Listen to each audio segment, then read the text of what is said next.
one best of Miami, the voice of FIU. We reppin' to Miami, the Heat and the Panthers too. We reppin' for the Marlins, the Dolphins, that's how we do. We reppin' for the Queens, so it's always about the U. Hey Jimmy, please get a Bell on the phone and tell him that it's on. I finally got his name on the song. Can't do it wrong, cause it sounds so sweet. Just spit the facts while I keep the crowd on their feet.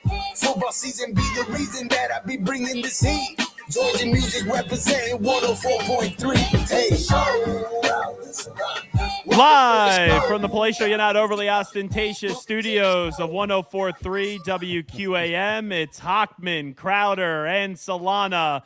Hawk is probably still lost in a trance at the Sphere, so they said, Gelby, you're coming off the bench for Monday and Tuesday since Hawk is out there in Vegas for a few more days. You can always give us a follow in the good old cesspool of Twitter, 1043 WQAM, at Mark Hochman, at Official Crowder, at Alex M. Solana. You can find me at Zach Gelb. That's ZACHGELB, where we're always straight flexing. The hotline, the text line, 305-567-0560. We'll be joined by Will Manso coming up in segment number 2, and then we will also be joined by Danny Green, who's a big fan of Channing Crowder's, coming up at 4:25. By the way, it's easy to book guests. I've always been good at booking guests, but really using your name, Channing, like the minute I texted Danny Green, he goes, you mean Channing from The Pivot? Big fan of his. Never met him. Would love to come on. I go, I don't even know if Channing's going to be in, but I'm going to roll the dice and hope that you showed up today on time, and you're here early.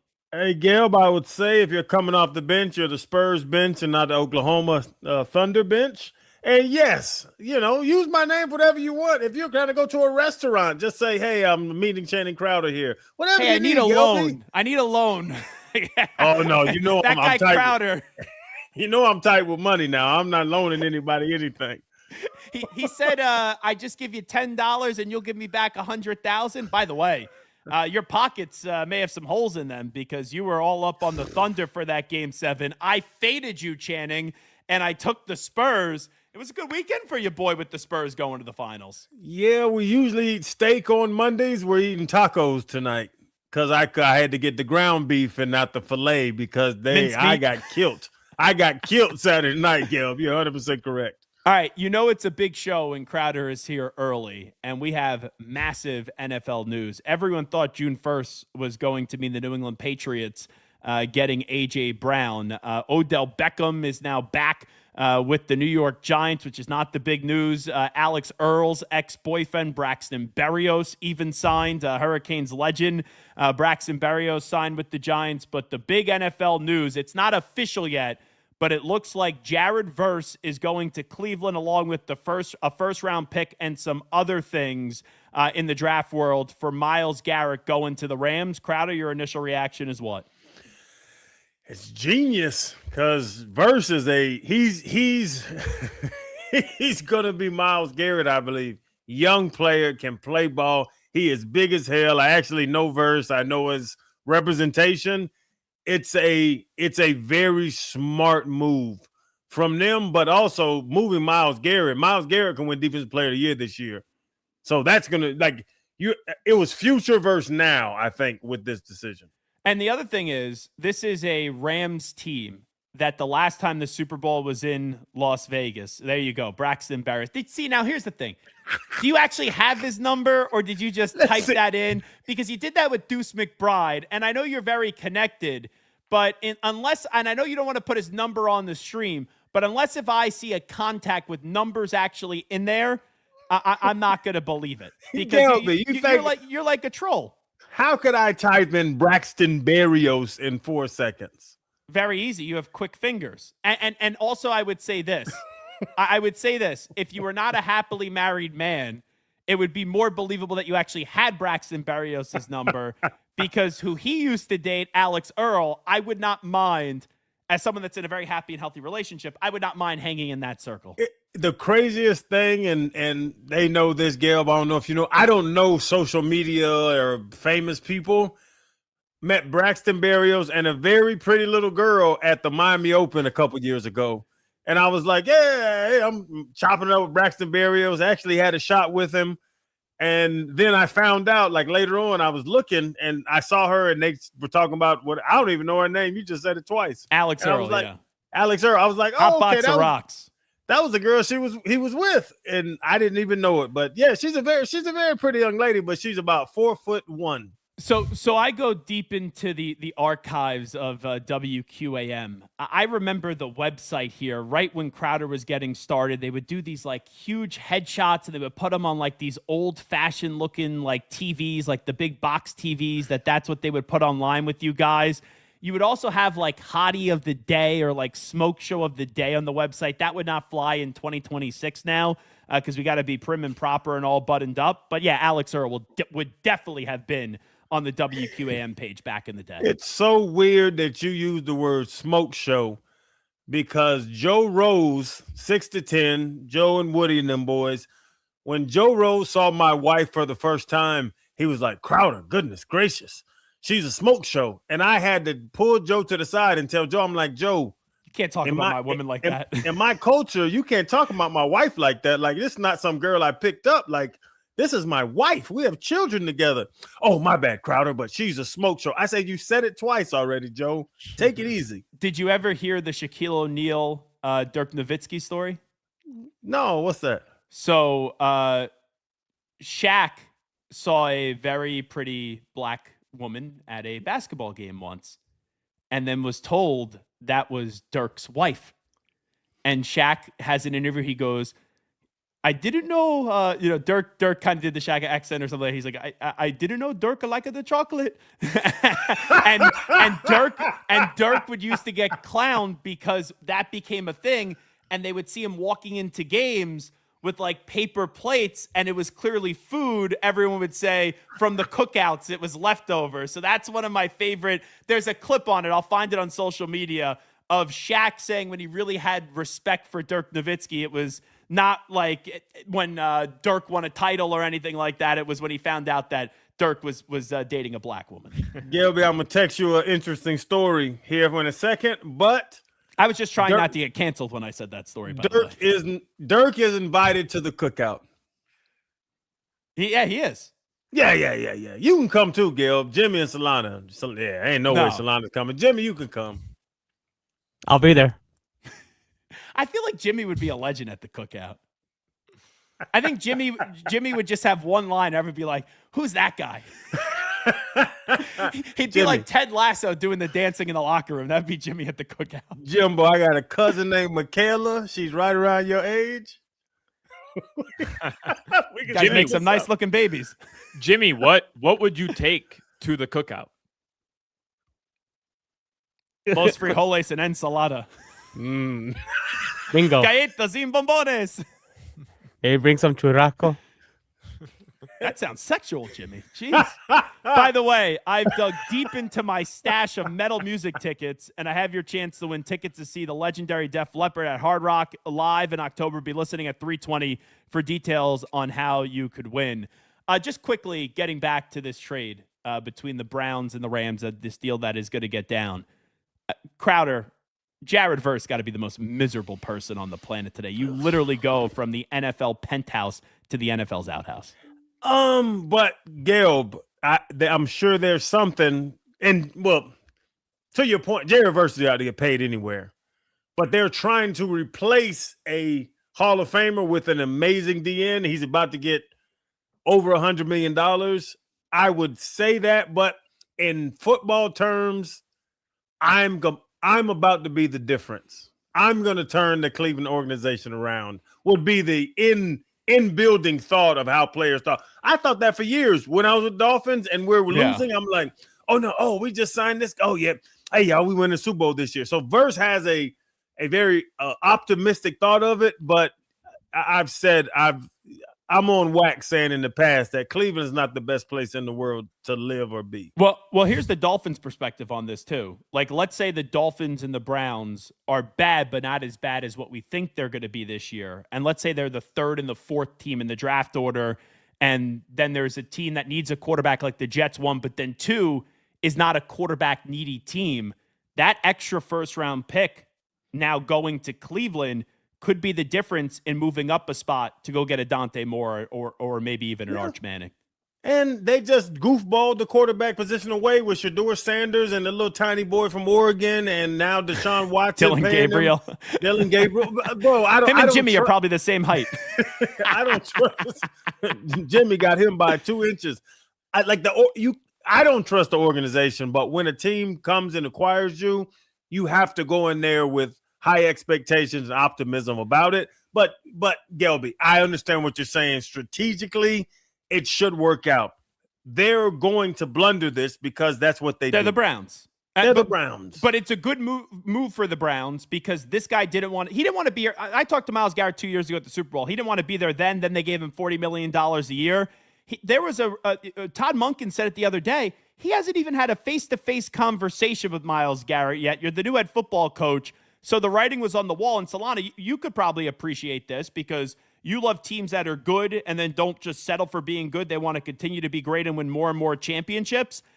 If you're the Rams, like you get rid of a good player in Jared Verse and now you get Myles Garrett in there, they didn't need to make this move. They were already the Super Bowl favorite. Now they're the Super Bowl favorite on steroids. And I remember in 2025 last year when the Micah Parsons stuff was being rumored that maybe the Rams would get him, Aaron Donald said, if they get Micah, maybe I'll come out of retirement. Could you imagine now, 2 years since being retired, if Donald goes, they got Myles Garrett? Yeah, I'll go be a part-time player with the Rams.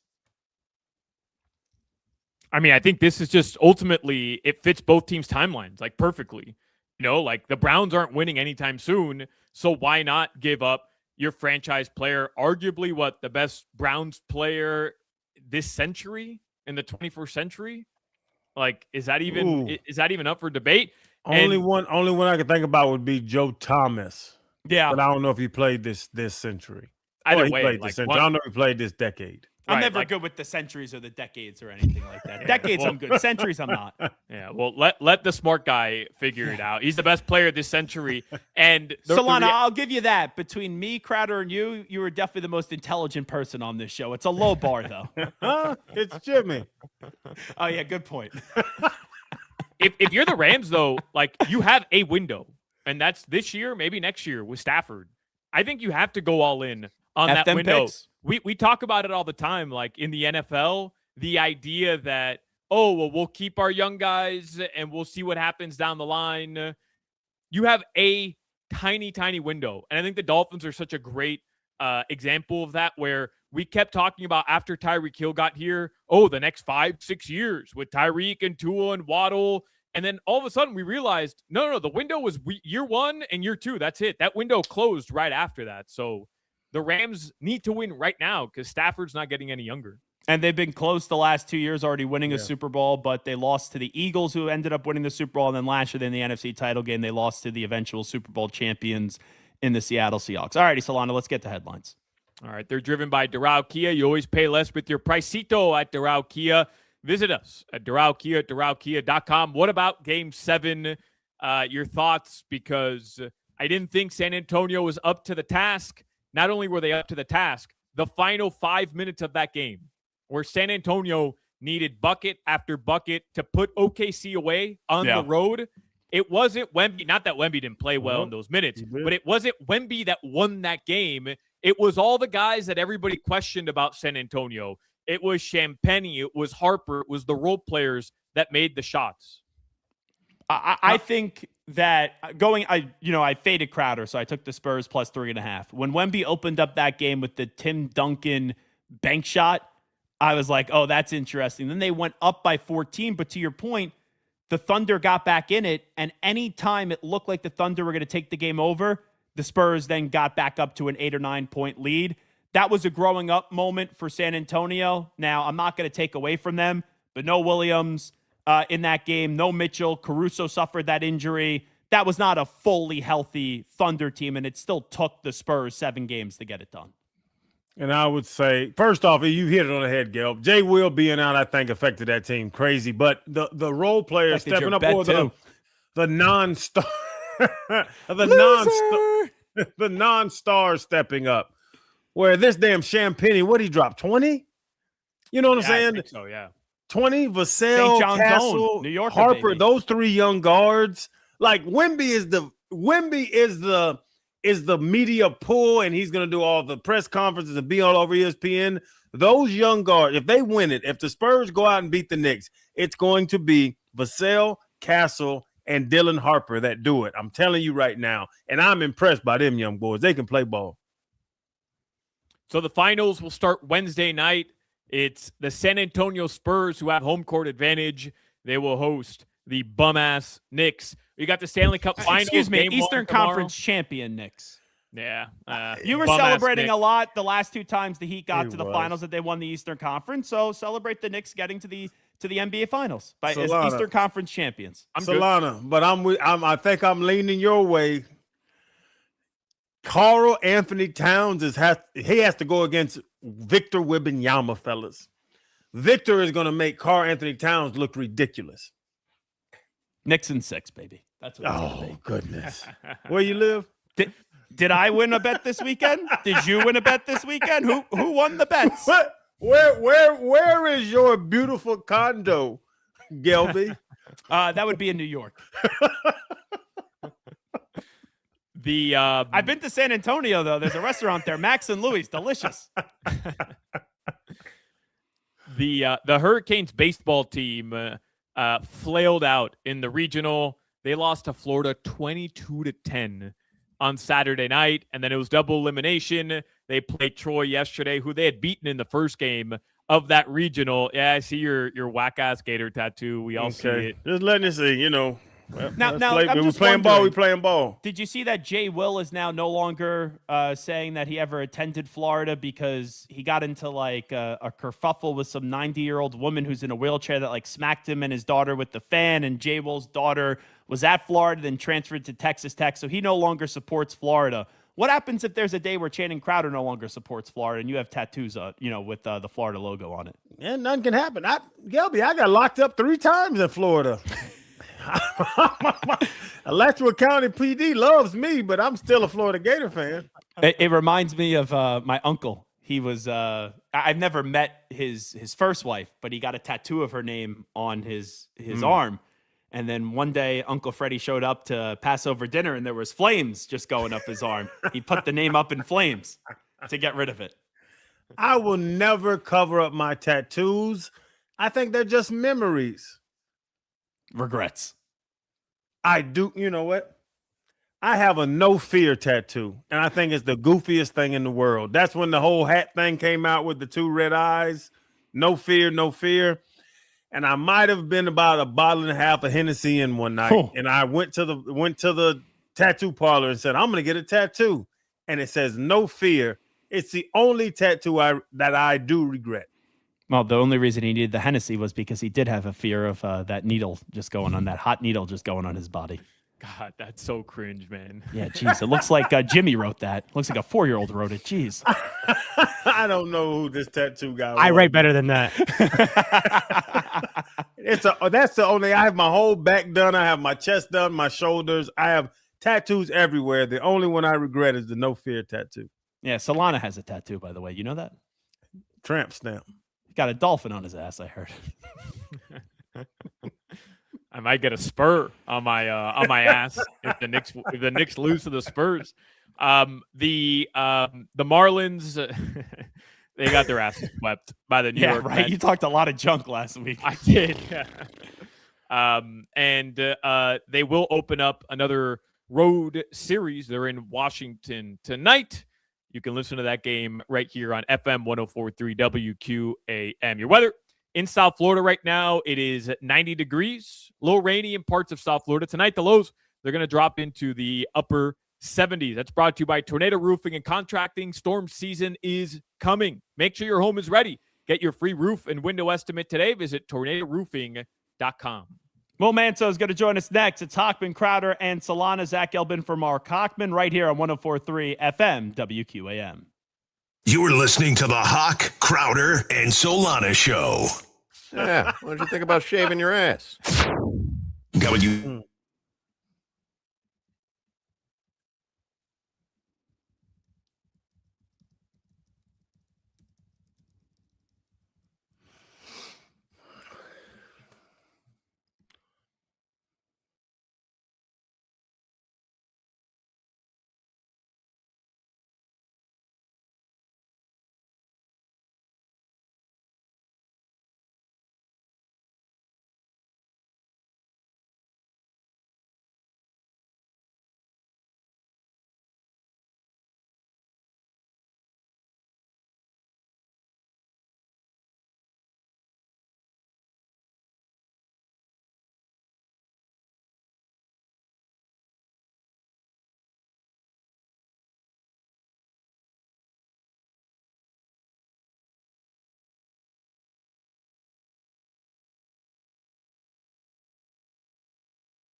Alrighty, welcome back in. It's Hochman, Crowder, and Solana. Zach Gelb in for Mark Hochman as he continues to go all over Las Vegas. We'll get into some of the escapades of one Mark Hochman later on in the show. Well, Manso joins us right now on the Toyota of Hollywood hotline. Shop over 2,000 Toyotas on sale at one location, Toyota of Hollywood on 441 between Hollywood and Sheridan, toyotaofhollywood.com. Will, appreciate you joining us. How are you? I'm good, but Hawk is in Vegas. I'm afraid he may never come back. Hawk in Vegas is a very dangerous thing. Yeah, with all that food and booze, and also John Michaels is out there, so I don't think he's coming back. Yeah, but which means I have a new full-time gig. And he's mouthy, and he might upset somebody and get beat up too. I'm always worried about Hawk when he's in a different place. Oh, man. Yeah. Hawk in another place, especially Vegas, is not good. But it is good to be on, though, despite that. Well, Will, let me just ask you this. If you could only vacation with one person on the show, is it Crowder, is it Hawk, is it Solana, or is it Jimmy? No, it's Crowder. I know that it's guaranteed fun if I'm somewhere with Crowder. So he's cheap, though. He's not going to pay for you. I love all the. That's okay. We'll go somewhere cheap. I'm cheap too. We'll go cheap together, but we'll still have a good time somewhere. All I need some liquor. Give me some liquor, and I'll be fine. Give me some alcohol of some sort, and we'll be okay. Yeah, you probably go to jail if you go out with Crowder. We'll enjoy a $2 shot, Gelby, and we're gonna have a good time. I love Will. Oh, man, I'll take some In-N-Out burgers and a rum and Coke, and I'll be fine. Yeah, get ready for some jamon and queso because you're going to need it after getting stuck in the slammer with Crowder. Let me start you off with this, Will, because I was teasing Solana last week, and I asked him a question because he really wants Giannis Antetokounmpo with the Heat. And I said, if you could have a guaranteed Hurricanes championship in football or Miami just get Giannis Antetokounmpo, which one would you rather have? And he said Giannis to the Heat. How about yourself in that scenario? Okay, so first of all, it broke up a little when you said who said that. Who said they would rather have Giannis in the Heat? Solana. Checking in, Will. Will. No, I love you. I love the Heat, you know that. But I need that Kings championship like oxygen. I mean, I need it so bad, and we came so close last year to getting it, and who knows when it will happen again. I know. I've gotten to experience. We all have as fans in our lifetime the Heat championships, and I think there'll be many more. But I need that Canes one. If it means sacrificing Giannis to the Heat, I'll take it right now. I don't care. And man. So is there a backup to Giannis? I think we might have talked about this before because it's you put all your eggs in one basket, and I don't know with the free agency. Now we're talking about Orlando. We've heard they can give up his name Blancho Banchero, whatever is like. There are some other people that have assets. Like, is it Giannis or bust? Because we've been doing Giannis or bust for about 2 years now. I think this is the first time that it's not Giannis or bust. I think it's Giannis the focus. I think that's pretty clear. And I think so much of it's going to fall on if Giannis really wants to be here. I think if he really wants to be here and this is the spot he wants to be, I do think the Heat's potential package is pretty damn good. I mean, compared to others. Now, I guess someone could surprise and put together something else. But from all you read and hear, it seems like the Heat package at least is a point of conversation that it could happen. I would say, though, that this year, unlike others, Channing, is that this is not Giannis or bust because I think the Heat have realized that they can't run it back. They just can't. So if that means pivoting to potentially Kawhi, if that means snooping around, seeing what other stars out there, if that means even reconsidering the idea of Ja Morant, I mean, I think you have to consider everything because the idea of this roster just coming back and saying, whoops, we took a big swing in the offseason, didn't work out. Let's try it again to be a play-in team and win 40 games is just not going to cut it. They can't do that against themselves aside from doing it to the fans. But more importantly, I think to the organization, they realize they need to be better. What's your gut on this entire Giannis situation telling you, Will? Because every report you read, and I don't know how much stock to put into these reports, but every report you read, it's that the Heat are the favorites to land Giannis. But I'm so hesitant to believe any of that because it's the same thing that happened with Damian Lillard, and then all of a sudden he was in Milwaukee. Yeah, you read my mind on Dame. I've stopped predicting and stopped guessing on these things because we know that so many of the reports and the podcasts, the information that comes out from people that, quite frankly, are very smart and are insiders and know information, but you got to consider where it's coming from. Is it coming from the team? Is it coming from the agent? Is it coming from the players? You just don't know where this info is coming from, the concrete stuff. I'll tell you this. I mean, I think it's pretty obvious. The Heat are involved, and I don't think you need to hear, a source for the Heat says that they would like Giannis. I mean, they want Giannis. Of course they do. Who doesn't, But I think they're in a unique position where they really, more so than a lot of teams, really need Giannis. Like, that's like the one big swing they need because they're not in a position right now or other teams where you have, some of these teams we talk about have that young star. The Heat have Bam. He's their guy. They need that person next to them, and it's got to be someone that has that potential like Giannis or healthy as an MVP. And so I don't know if I believe every report, and I don't know if I buy that the Heat are the favorites, but I do know one thing. They're going to do everything in their power to get them, and I think they're not going to stop until they're in the best position to do so in the next few weeks. Well, Manso here with us. We'll see what the actual deal is, but the framework is Myles Garrett to the Rams. And then going back to the Browns is Jared Verse, a first-round pick, and there will be some draft considerations. Like, I'm just jotting down the worst teams in football right now. It's the Jets, the Dolphins, the Browns, the Cardinals, and the Raiders. Big draft coming up next year for that number 1 overall pick, Arch Manning, Dante Moore. Are the Dolphins right now, in your estimation, the worst team in football? I don't know if they're the worst team. And it's funny you ask because I was out there last week for one of the camps. And looking around thinking, man, they still have some decent players, but they really are. I mean, they're a work in progress. They're a rebuild. And then you look at the roster and there's so many holes. Now, you don't know how these young guys that are younger, how they develop year 1 to year 2, year 2 to year 3, how much they buy into the system. And I think the unknown too is how good is Malik Willis? I mean, can he elevate a team and players around them? He's never gotten that chance. He's got to get it here. So do I think they're the worst team in football? I think they're damn close to being the worst team in football on paper. I do. But I also think that there's some of the ones you mentioned there are pretty bad teams too. So a lot will depend on what Malik Willis is and isn't, because there's a chance he could elevate a team and win you an extra game or two. And instead of being a 3 or 4 win team, you're a 5 or 6 win team. And that's the difference between being the first pick of the draft or the 6th pick of the draft. By the way, Will, I'm just wondering from a local TV coverage standpoint, getting back to basketball, I don't know if you're aware of this, but Solana is going to throw a parade if the Knicks lose in the NBA Finals. Will there be local 10 coverage of the Solana parade if the Knicks lose in the Finals? Will, I expect the pots and pans cam out there like you did for all the championship parades. Nobody covered La Carreta on Bird Road better than Will Manto and Local 10. When the Knicks lose, I'm out there. Yeah. It's going to be Will. It's going to be one dude in a Toyota Corolla riding around beating on a pot. Will, please don't take a camera out there. If you send me a clip, maybe I'll tweet it. How about that? Can we... No. I think you need to be there. I think you need to be providing the coverage. We really need to see if Solana is going to really be able to write that cash if the Knicks, check that cash if the Knicks lose in the final and have a parade where there's going to be thousands and thousands like he claims. Well, listen, how about this? I have a 3:00 meeting, a World Cup planning meeting at the station. So I'll see what they think, what's bigger, and we can kind of start scheduling things for the next couple of weeks. Do you not understand how big of a star Solana is? Like, Solana's going to have the masses being there. It's going to be like a presidential rally or something like that. It's going to be huge. I will hope to see it because, like every Heat fan, I will not be rooting for the Knicks. I will not be. No, I will be. And the funny thing, I know I've told you guys the story. Patrick Ewing was my favorite, the first player I ever loved as a kid because I grew up in New Jersey. I moved when I was 10. And when I moved in 85 to South Florida, it was right when Patrick Ewing was, the man. Like, it was like he was getting the Knicks and the Georgetown, all this stuff. So I loved Ewing as a kid. And even when I became a Heat fan, when the Heat got here, I quietly, in my mind, wanted Ewing to win a championship because I loved them so much as a kid. I said, you know what? As much as the Heat were still growing it as a franchise, I said, I don't mind if Ewing gets one. So it always bugged me he didn't.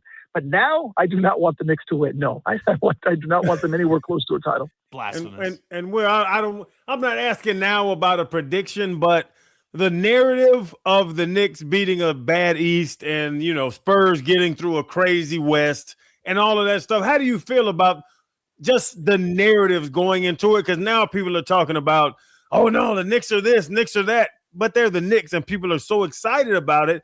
But the Spurs bro, Vassell, Castle, and Dylan Harper, I'm more excited about those 3 guards than I am Wembanyama. And that's the thing. You nailed it on the head with that one, because as great as Wembanyama is, and look, he's a unicorn, he's an alien, whatever you want to call him, he's as unique as they come. He's going to be the best player in the league for the next decade if he stays healthy. But I mean, you look at what Dylan Harper did.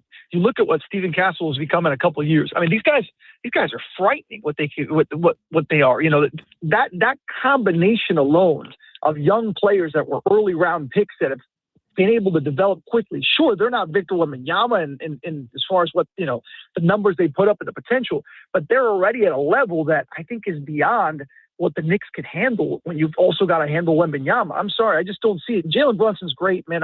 He's one of those players that even though he's on the Knicks, I love watching him play. He's just a really good player who plays the game the right way, but I don't see this being more than a 5 or 6 game series. I just don't. 6 games, I give the Knicks a lot of credit if they could take a couple of games. I would, but I don't see it going beyond that.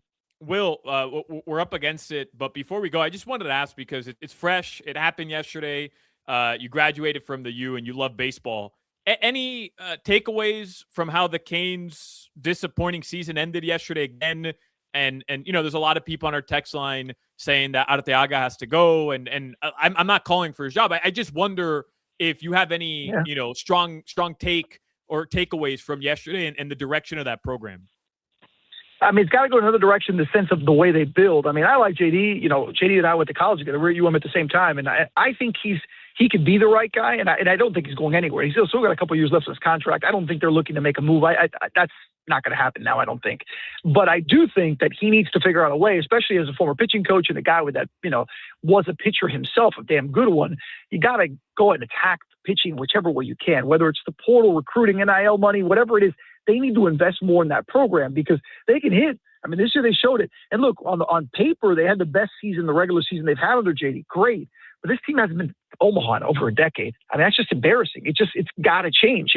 And whether it's JD or someone else, again, I think JD will get the chance to do it, but they've got to focus and reinvest in what they want to spend and what they want to do. Because in this, we saw what it did in football, investing and getting the right person for the job, obviously Mario, but they need to find a way to be better than this because this is not the standard. There's too many other programs that have now passed them and they've just kind of become an afterthought. Making the tournament, getting to a regional is not enough. They need to find a way to get back to Omaha. That's going to take a big change and shift of what they're doing now. He's Will Manso on the Toyota of Hollywood hotline. Shop over 2,000 Toyotas on sale at one location, Toyota of Hollywood on 441 between Hollywood and Sheridan, toyotaofhollywood.com. Will, we'll be looking forward to that production meeting to make sure that Solana's voice is heard at that parade, all right? It's in my notes to bring it up. Anytime, guys. There you go. There's Will Manso right there on the Toyota of Hollywood hotline. The summer of soccer is here, and we're giving away a soccer swag bundle valued at around $250 from Sinbad Sports in the Coral Ridge Mall in Fort Lauderdale. For your chance to win, text the word soccer to 20357. That's soccer to 20357. For more information, go to WQAM.com. This is a text contest. Message and data rates may apply. Don't text and drive. We'll take a break on Hochman, Crowder, and Solana. When we return, why Solana and Crowder are two punk-ass bitches. I'll tell you why on the other side. What did you just call me? Yeah, I'll tell you why on the other side. Coming on back. You're listening to the Hawk, Crowder, and Solana show. I'm not a football guy, you know that, but I read Bill Walsh's book. Do you remember? You know the book? I can't read, Coach.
All righty, welcome back in. It's Hochman, Crowder, and Solana. Zach Gelbin for Mark Hochman. I called Crowder and Solana two punk-ass bitches right before we went to the break, and I'll tell you why. You have any idea why? I can't hear Crowder. I have absolutely no idea why. Okay, yeah. If you call me a bitch, Gail, we might have to lock up. And I don't say it. I'm not saying I'm just going to whoop you, Gail, but we're both going to the hospital. I didn't call you a bitch. I called you a punk-ass bitch. Those are fighting words, if you know what that means. Well, so I was in the day after the Patriots punched their ticket to the Super Bowl, and I hear from Solana, oh, they beat nobody in the AFC. Like, nobody. Is it even winning the AFC? And then I hear you with Will Crowder, and the Knicks go to the NBA Finals. Oh, they haven't played anybody, so who cares? Like, what do you two have right now? You have a bum-ass Florida Gators team that's just on their 7,000 coach, and Solana's sitting there shaking his ass for Giannis Antetokounmpo. What do you two have right now? No, the paths are different. I was actually on your side with the Bo Knicks being out because that wasn't a Bo Knicks-led Denver team. That was a defensive-led Denver team, and the Patriots beat them. I was on your side with that. But now with the Knicks, Gil, tell me they beat a dominant team to get to this finals. It's not my fault Boston couldn't finish a 3-1 lead or the Pistons suck. And Jason Tatum, his ankle started hurting him again, and Jaylen Brown can't do without Tatum. Like, let's be honest. I'm trying to be honest, Gil. We're analyzing. I want to analyze. Okay. Well, I'll analyze this. Everyone said the same thing about the Celtics 2 years ago. Solana probably had the same takes because he hates Boston too. And then the Celtics get to the finals up against the who'd they play? It was the Mavericks. And a lot of people were picking the Mavericks, and then the Celtics easily won that series. I think rest is the best thing the Knicks have going for them. OG Anunoby, Mikal Bridges are playing great. Karl Anthony Towns has been zesty. Jalen Brunson's a star. The Knicks are winning the NBA Finals in 6 games, folks. Spurs win game 1 by 55 points, by the way. 55. I'm just throwing that out. 55, not 50, 55 points. Okay. Gelb, I just want to be very clear here. I picked the Boston Celtics to win that title, and I do hate Boston, but at the very least, the Boston Celtics fan base at the core, they're winners. They've been winning. Sure. They have the history to back them up. Yeah. And in the last 15 years, they've won 2 NBA titles. So at the very least, that team has competed. They've been there before, and they know how to act. These Knicks fans, I mean, a bunch of hooligans. They're happy. Honestly, man. They haven't been here since 1999. Most of the people don't even remember the Knicks in the finals last time. They have no idea what they're doing. They just jump around outside Madison Square Garden. Everybody wants to be a Twitch content streamer. Creators. Everybody wants the clout of the Knicks, and none of them know ball. Not a single one of them know ball, Gelb. Let's be 100% honest. I'll tell you this. When they go to Madison Square Garden for Game 3, everyone will be in the building on time. I hate when I'm on Solana's side because he talk about Twitch streamers you're gonna be wrong. and all of this stuff. Who is actually going to beat up Wemby? Because Cat is going to beat Robinson. up Wemby. He's going to take his pinky and go, see, I sacrificed it to Wemby's keep the crap out of you. He's going to pinky. That's the thing. I look at the matchups. Jalen Brunson is amazing. I love the set. Like, he's the underdog guy that everybody's questioning. We see all the narrative. He's the young little guards. He's 6'2", all that stuff. I know the narrative. He is a great player. But please tell me, Gail, who is going to beat up Wemby? Because if you can't physically, the reason why OKC pushed them was because they started Hartenstein and then Chet Holmgren, and they were trying to beat up Wemby. Cat is not, you just said it. Cat plays zesty. Cat's not beating up anybody. I'll tell you who will do it. It's going to be Bobby Bacala sitting courtside. He's going to whack. He's going to whack that Wembanyama. He's going to take his knees out and say, capiche? I'm going to take him on the Stugatz boat, and they're going to whack him. Yeah, you'd be like you. He'll drink some Hennessy, and then, boom, Wemby's out. Hochman, Crowder, and Solana. Zach Gelb in for Mark Hochman. We'll take a break. We're coming on back on 104.3 FM WQAM. You're listening to the Hoch, Crowder, and Solana Show. I love Zephyr Hills. There is no Zephyr Hills. It's Zephyr Hills. We've been over this.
We back at it with the steady Hochman, Crowder, and Solana. 305, cafecito time, dame una colada. Got some interviews next. Always got dope guests. Get the cesspool live, dropping comments and likes. We about to get right.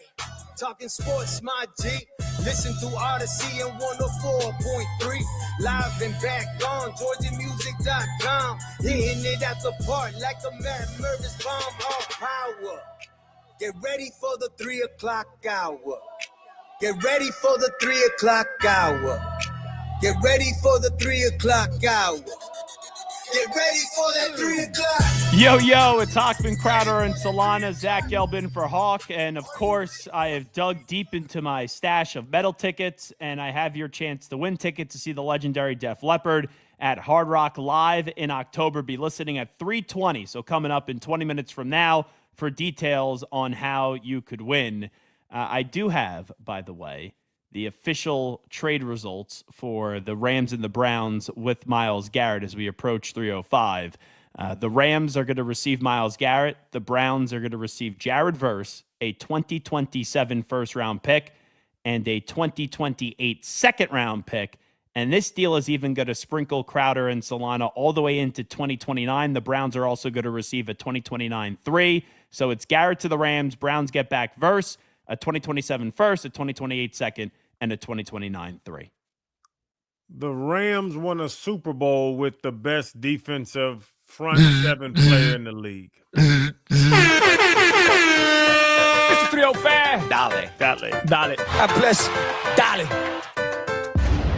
That's right. Dale. It's 305, sponsored by Miami Lake Chevrolet, where you walk in as a customer and drive out as family. I'm still going to say, and I'll get back to, obviously, Thank you, Jimmy. the thoughts on the trade. And You're welcome. Thank you, Jimmy, as always. But I'll still say I feel like that is Jimmy making those sound effects. That does not sound like a phone vibrating. That's Jimmy sounded like he's Buzz Lightyear just going bzz, bzz, bzz, bzz. I think that's Jimmy still. Or Buzz Lightyear. I mean, that works too. What is that what I said? Yeah. You're all on Lightyear. me today. You know, I what did I say? Fort Lauderdale, and you got all on me or something like that? Yeah, it's not Watergel, but like I say water. It's water. Fort Lauderdale. Yeah, but you got a lot of New York in you. Yeah, you know, it's not like there's a ton of people that go to New York and then move to Florida. Like, I don't know, it happens. What, every third person in your state's from New York? But like I was saying, It doesn't matter what you think. Aaron Donald was the best defensive front seven player in the league. They went and won a Super Bowl with Matt Stafford. Now they're going to get who is, no argument, the best defensive front seven player in the league right now, Myles Garrett. If I have to give up a 1, 2, 7, 8, 6, 4 in the next 18 years, I don't give a damn. The Rams are trying to win now. Solana, you hit on it. Strike while the iron's hot. The Rams are striking while the iron's hot. Hey, listen to this from Field Yates. I find this so fascinating because I feel like the NFL draft and picks in the NFL draft are so coveted, and for good reason, right? I'm not saying that in a bad way, but listen to this from Field Yates. The Rams' first-round picks since 2016. In 2016, they took Jared Goff, who we know lost a Super Bowl, but eventually was traded for Matthew Stafford. Yeah. In 2017, no first-round selection. In 2018, no first-round selection. In 2019, no first-round selection. In 2020, no first-round selection. In 2021, no first-round selection. In 2022, you get where I'm going with this, right? No first-round selection. In 2023, no first-round selection. In 2024, they took Jared Verse. Yep. They just traded him. Last year, 2025, no first-round selection. And then this year, 2026, they took Ty Simpson, the quarterback out of Alabama, which was, I think a lot of people thought a surprising pick. And also traded away their other first-round pick that they had to go get Trent McDuffie.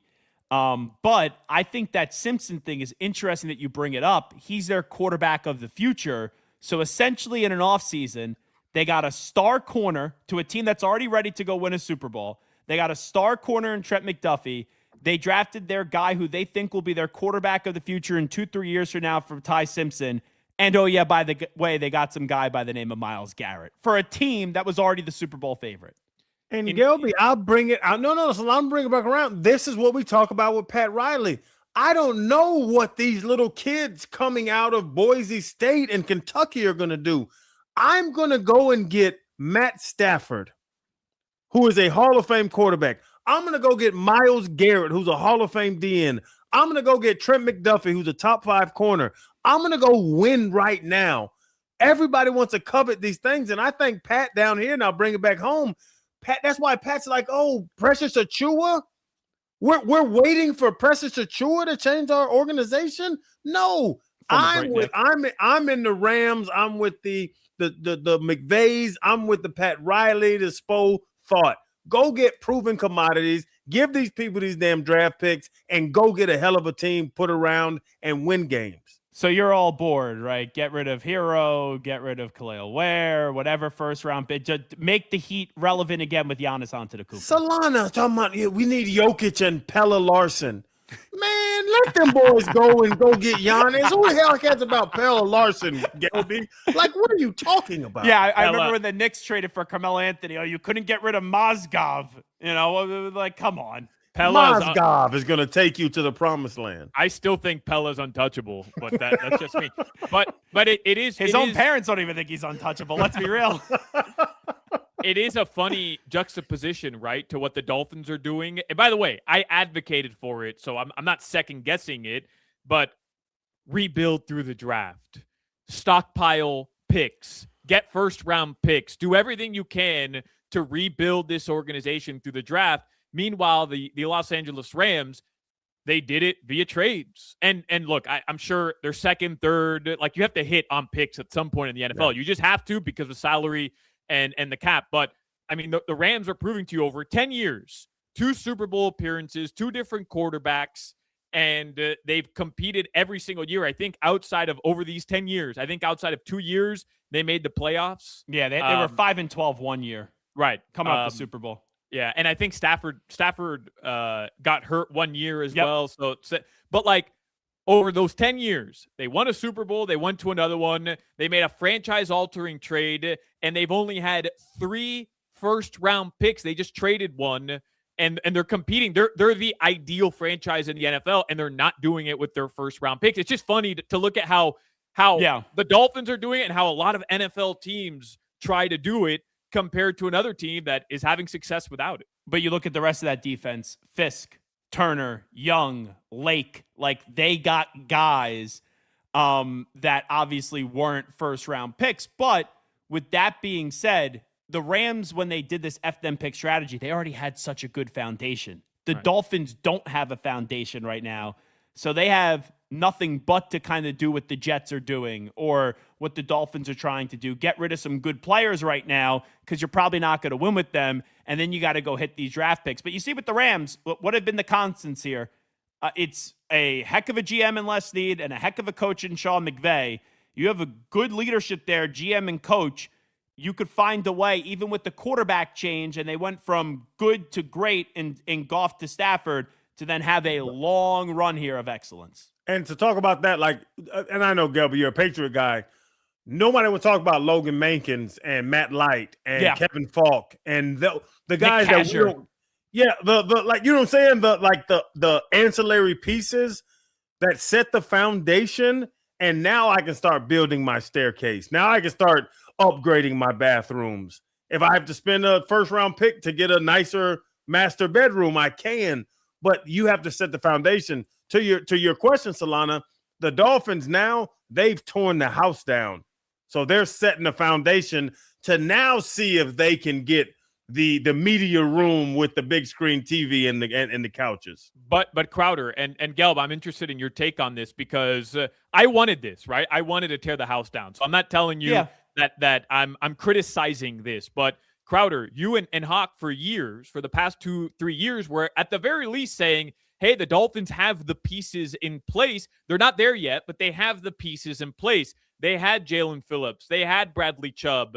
They had Minkah Fitzpatrick. They had like guys that at the very least you could say are decent pillars to then go and get the quarterback, trade Tua, go do whatever you have to do. But instead they chose, to tear it down. And what the Rams are doing, I understand a Dolphins fan. I understand Hawk's point of view, which was, hey, you're actually closer than you think. You're just a couple moves away from actually competing. You don't have to tear the house down. But the problem with that, and I think this was the right move to tear the house down, they tried to be with Greer and McDaniel, the 49ers light.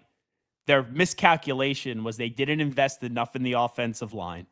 And then also the quarterback, unfortunately, was just too injured.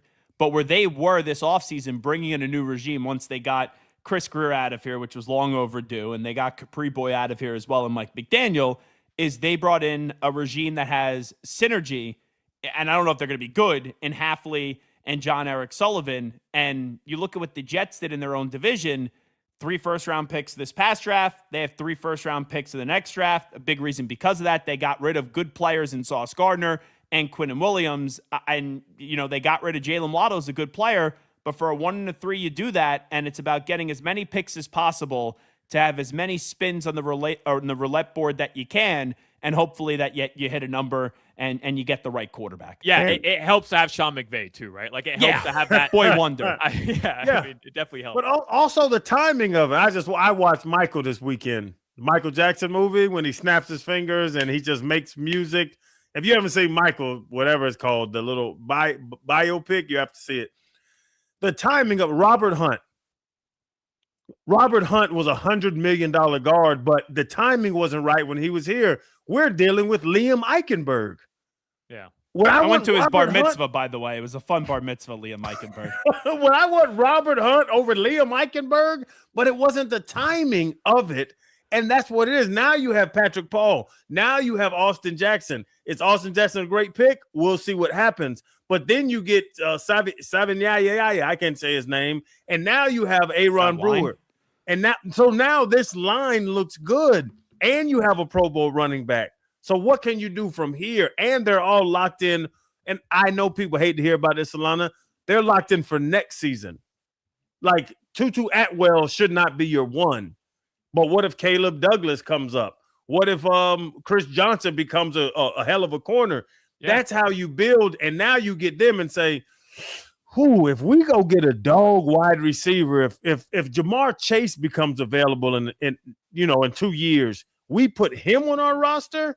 Now we got something. And that's why I think Chris Greer was not the guy to kind of very strategically figure this thing out. That's what it comes down to at the end of the day, right? Because, Gelb, I'm with you when I've been saying for years, you didn't invest in the offensive line. That's where they got it wrong. The actual truth is that the Dolphins and Chris Greer over this, 8-year from 2019 to 2006, so whatever that was, 7 years, 6-year rebuild, they did invest in the offensive line. They just missed. Like fair. They didn't get it right. Right. They didn't get it right. At the end of the day, they didn't get it right because even last year, had they not taken Savat Inaya, but they took somebody that was an offensive lineman that would have been able to help right away. Who knows how different last year plays out? Was Kenneth Grant ready to help a team that last year you needed a player in the first round that was going to help you win now? No, he wasn't. Could he be great? Maybe, but he wasn't ready to help you win now. What if they take somebody who was? Like, you could kind of go back over the last couple of years and do that, and the Dolphins just didn't get it right. The bottom line is this. For a franchise like the Dolphins, you can't even put them in the same sentence as what the Rams did compared to them. But the reason why I throw the Jets out there is because the Jets are accumulating some talent through the draft and guys that have potential. But ultimately, that plan means doo-doo if you can't hit on the quarterback. 20-something years we've been sitting here saying, when are the Dolphins going to get their next quarterback? They haven't had a next quarterback. They need to get that position right. And if Hafley and Jacob Jingleheimer Schmidt, John Eric Sullivan, if they get a quarterback, then they will have a chance to succeed. Let's get the headlines. Let me hear about that Pricito, baby. You disrespect my friend. It's John Eric Sullivan's his name, Gelby. Yeah. And you know what? He's your friend. You just can't type that name into your phone so quick enough so you could show us a mock contact or something like that. I don't have his number. Braxton Berrios. Crowder, you don't have to hide Braxton Berrios' number. I promise you, nobody gives a damn. Yeah, calling Braxton Berrios. Braxton Berrios and myself, we have the same agent. If you show me Alex Earl's number, I would actually think that's impressive. All right, I'd rather see her than him.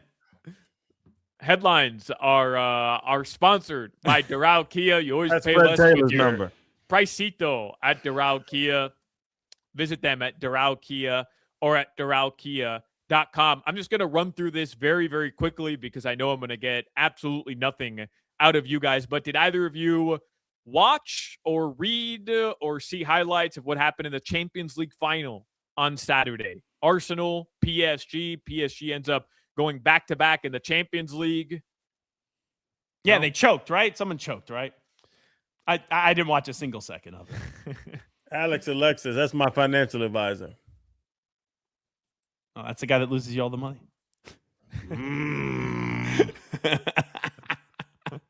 Solana, yeah, what happened in the Champions League? Crazy stuff. Just absolute nutty stuff. Goes into penalty shootout. And don't do it, Gil. Arsenal misses two This upsets him. This penalty upsets him. kicks. Well, it's a Oh, Champions wow. League final. It's a Champions League final. I mean, Oh, if wow. I was talking to you about a regular season game in the Premier League, I understand. What are you guys Oh. doing? What are you two bozos doing, huh? Watch. Is this Premier or Champions? Well, one team was from Ligue 1. Oh, okay. What did you just say? League what? Ligue 1. Ligue 1. You kind of made that like sexual. You're like, League. Oh. Yeah, well, it's French. Ligue 1. Sounds like you're trying to drop a deuce McBride. Seems like you're trying to pinch one out. I'll move on. But we are 10 days away. 10 days away from he World Cup. ain't tearing nothing up, guaranteed. Yeah. It's that time of the month for Solana where we have to talk about soccer. You are 100% right. I have never left a room saying, yeah, I tore that up. Yeah. You are 100% right. I left saying, well, that was adequate, I think. You want some waffles? How about this? I think this will interest both of you. Russell Wilson, who was reportedly engaged in maybe going back to playing in the NFL this year. He is not. He has finalized a deal with CBS Sports to become an NFL analyst. He's going to be boring. You want to know why he's going to be boring? Because he's going to just be too friendly with people, and he's going to try to be funny, and he's just not funny. But it's good that he is walking away from the NFL, because the longer he was sticking around, it was going to hurt his chance to get in the Hall of Fame eventually one day. Call it now. What they say? Tag the quote. He's going to go back and play. Somebody's going to get hurt, and he's going to go be a backup. He's a great backup, Gail. Don't make that noise. He's going to know the offense. He's going to help the young quarterback. He is an amazing veteran quarterback backup. You want to know the problem with Russell Wilson? Who's that? Cared too much about himself. He got all in his head about everyone else getting credited. He tried to be the star, and he fell flat on his face ever since leaving Seattle. That guy is all about himself. He's insufferable, and he would not be a good backup because it has to be all about him. No, because he's going to go in knowing he's the backup. He's going to go in knowing that I got to help this young guy, and he's going to put all of that selfishness into I need to look good helping this young player. He's going to play again. How much you want to bet? Well, I'll text you. Yeah, we could talk about it off the air. I don't want to go into your funds too much. You lost too much money over the weekend. Yeah, that's why I reset, because I lost too much money on this damn. Yeah, your wife's not going to be happy with how much money you're losing. Yeah, if the lights She go may go out, to y'all Drake. know what happened. She may go to Drake. If you're a big dude, Gail, we might have to lock up, because that's twice already. You got 2 strikes this show. Yeah, Crowder doesn't like those jokes. I man. still get paid if I hit strike 3, right? Punk ass bitch. 2 strikes, Gail. I'm just telling you. Yeah. Los Madrileños will play today. 6:45 p.m. is your first pitch. They're going to open up a 3-game series on the road. They're in the nation's capital. They play the Washington Nationals. You can listen to the game right here on FM 104.3 WQAM. Marlins on Deck with Steven Strom begins immediately following our show at 6 o'clock. NBA Finals will start Wednesday in San Antonio, and the NHL Stanley Cup Final begins mañana. It'll be in Carolina. Game 1 between the Hurricanes and the Vegas Golden Knights. Your weather. That's going to be a good series, bro. Yeah. It is. 7 people will care, though. It's going to be a great series. The ratings are going to be terrible. Oh, I don't. Well, they're gonna get my ratings because them two. I was watching the semis and they can play. They can play puck. Isn't that what we say? Puck you. Yeah, puck you. Yeah. They that's some good hockey they play. Hurricanes only lost 1 game so far. And it was the first game coming off back-to-back sweeps and a long layoff. It's crazy. I got the Golden Knights in 5. Hurricanes are lucky that there's no cats in this Stanley Cup playoffs, if we're being honest. No, they are. The Carolina Hurricanes are a bunch of frauds. I know they're gonna lose this series 100%. A bunch of frauds. Solana just knocks every team that wins and just goes, "Oh yeah, they stink. They're a bunch of frauds. They don't deserve to be there." Solana, let me hold 300 because my lights are gonna go out before the show ends. You can come down to Kendall, bro. I've got an extra room. I'll send you a lighter. Lighter to candle. On this gambling, bro. Hey, this weather report is brought to you by Tornado Roofing and Contracting, helping keep your home and family safe when the storms roll in. Visit tornadoroofing.com for your free roof and window estimate. It is 90 degrees in Miami right now. It's actually 91 right now. Tonight, the lows are going to drop into the upper 70s. That's your weather. When we come on back, I have a question for Solana about the Miami Heat that I think he's going to love. It's Hawk, Crowder, Solana, Zach Gelb, in for Mark Hochman right here on WQAM. This is Hawk, Crowder, and Solana. I'd like to officially go on record. I am wearing underwear today.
All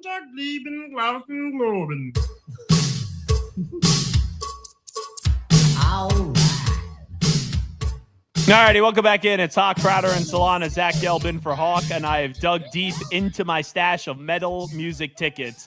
And I have your chance to win tickets to see the legendary Def Leppard at Hard Rock live in October. You could be on the move to get those tickets right now. You're going to text or call, actually, 305-567-0560 to win today's tickets. That's 305-567-0560. I have to give a number here. Now, I have an idea on how I'm going to give this number out because the two of you, Crowder and Solana, are just annoying me. Just in how many games, just real quickly, Crowder, do you think the Spurs are going to beat the Knicks? Because I know you guys are all anti-Knicks. How many games? Ooh, I think it goes 7. Okay, so 7 for Crowder. That's a respectable answer. Solana, Spurs and what? I think 7 as well. Wow. So you guys are talking a big game. I thought you were going to be like, oh, just going 4, just going 4.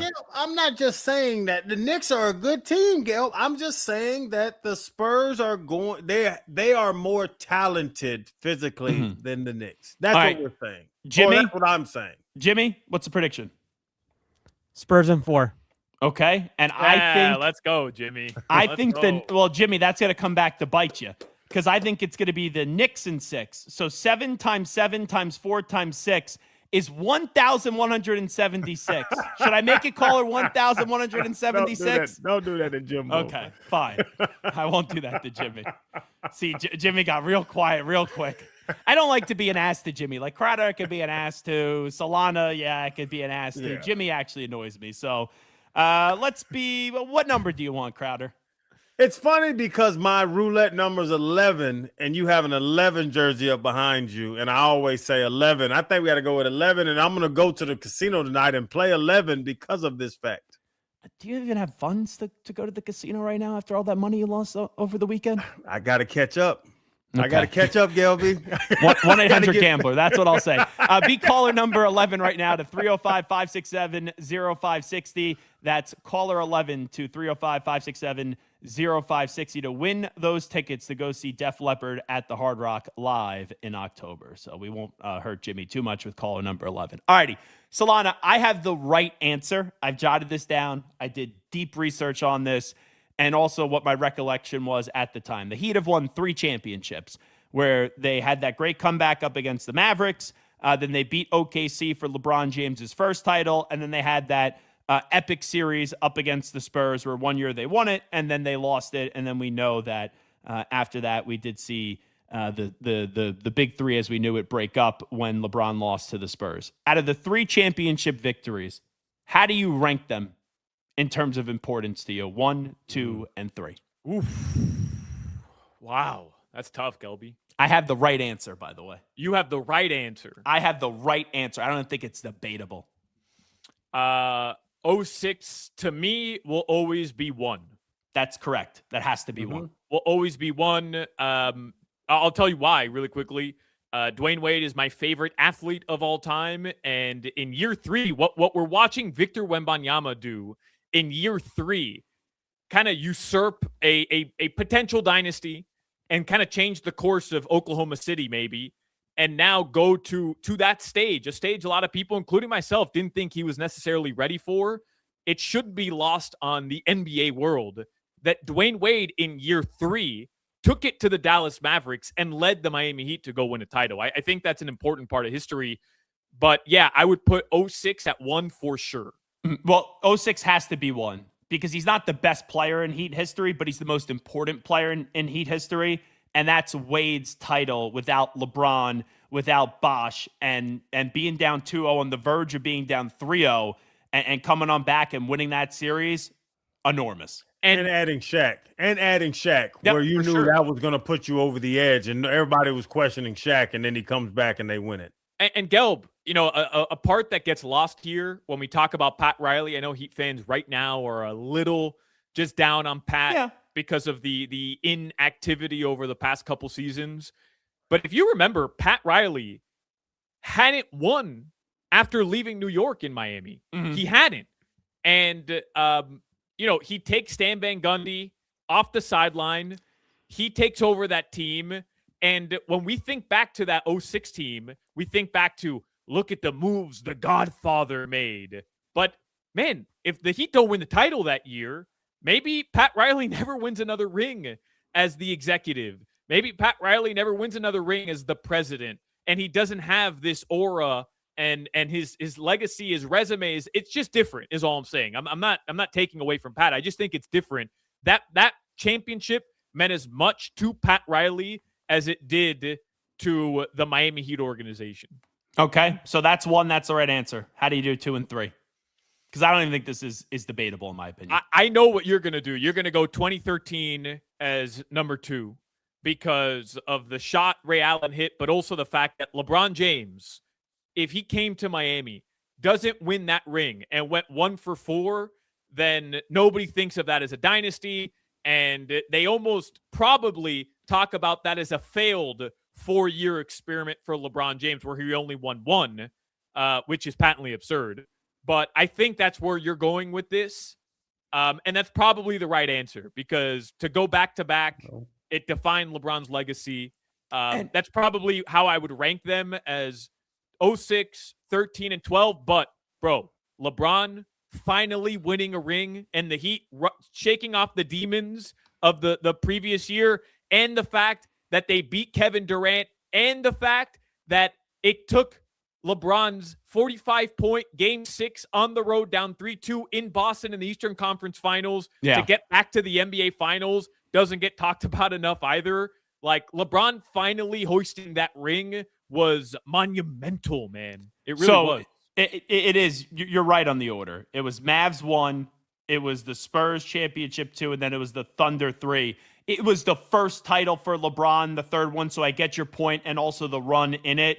But Durant, Harden, and Westbrook were not the Durant, Harden, and Westbrook that we know them today. And for the Spurs, you had Tim Duncan, you had Tony Parker, you had Manu Ginobili, even the beginnings of Kawhi Leonard. That is just a more impressive championship. Fellas, just and that's why I was letting y'all talk about this. And I did chime in on 06 when you bring in Shaq, and the second best player to ever touch a basketball in the world is LeBron James, right? Yeah. I mean, I think he's the first, but you think he's the first? So 1 or 2? I don't want to do that conversation. We won't have that conversation. I'm going to need some vodka. Gelby, the first or second best player in the history of basketball, left his hometown to come to Miami and then put together a team with Wade and Bosh to go and win a championship. And that second year in Miami with them, what was that, 12? That is the most important championship in Heat history. 06 was first. First is why? cute. Because it was his first?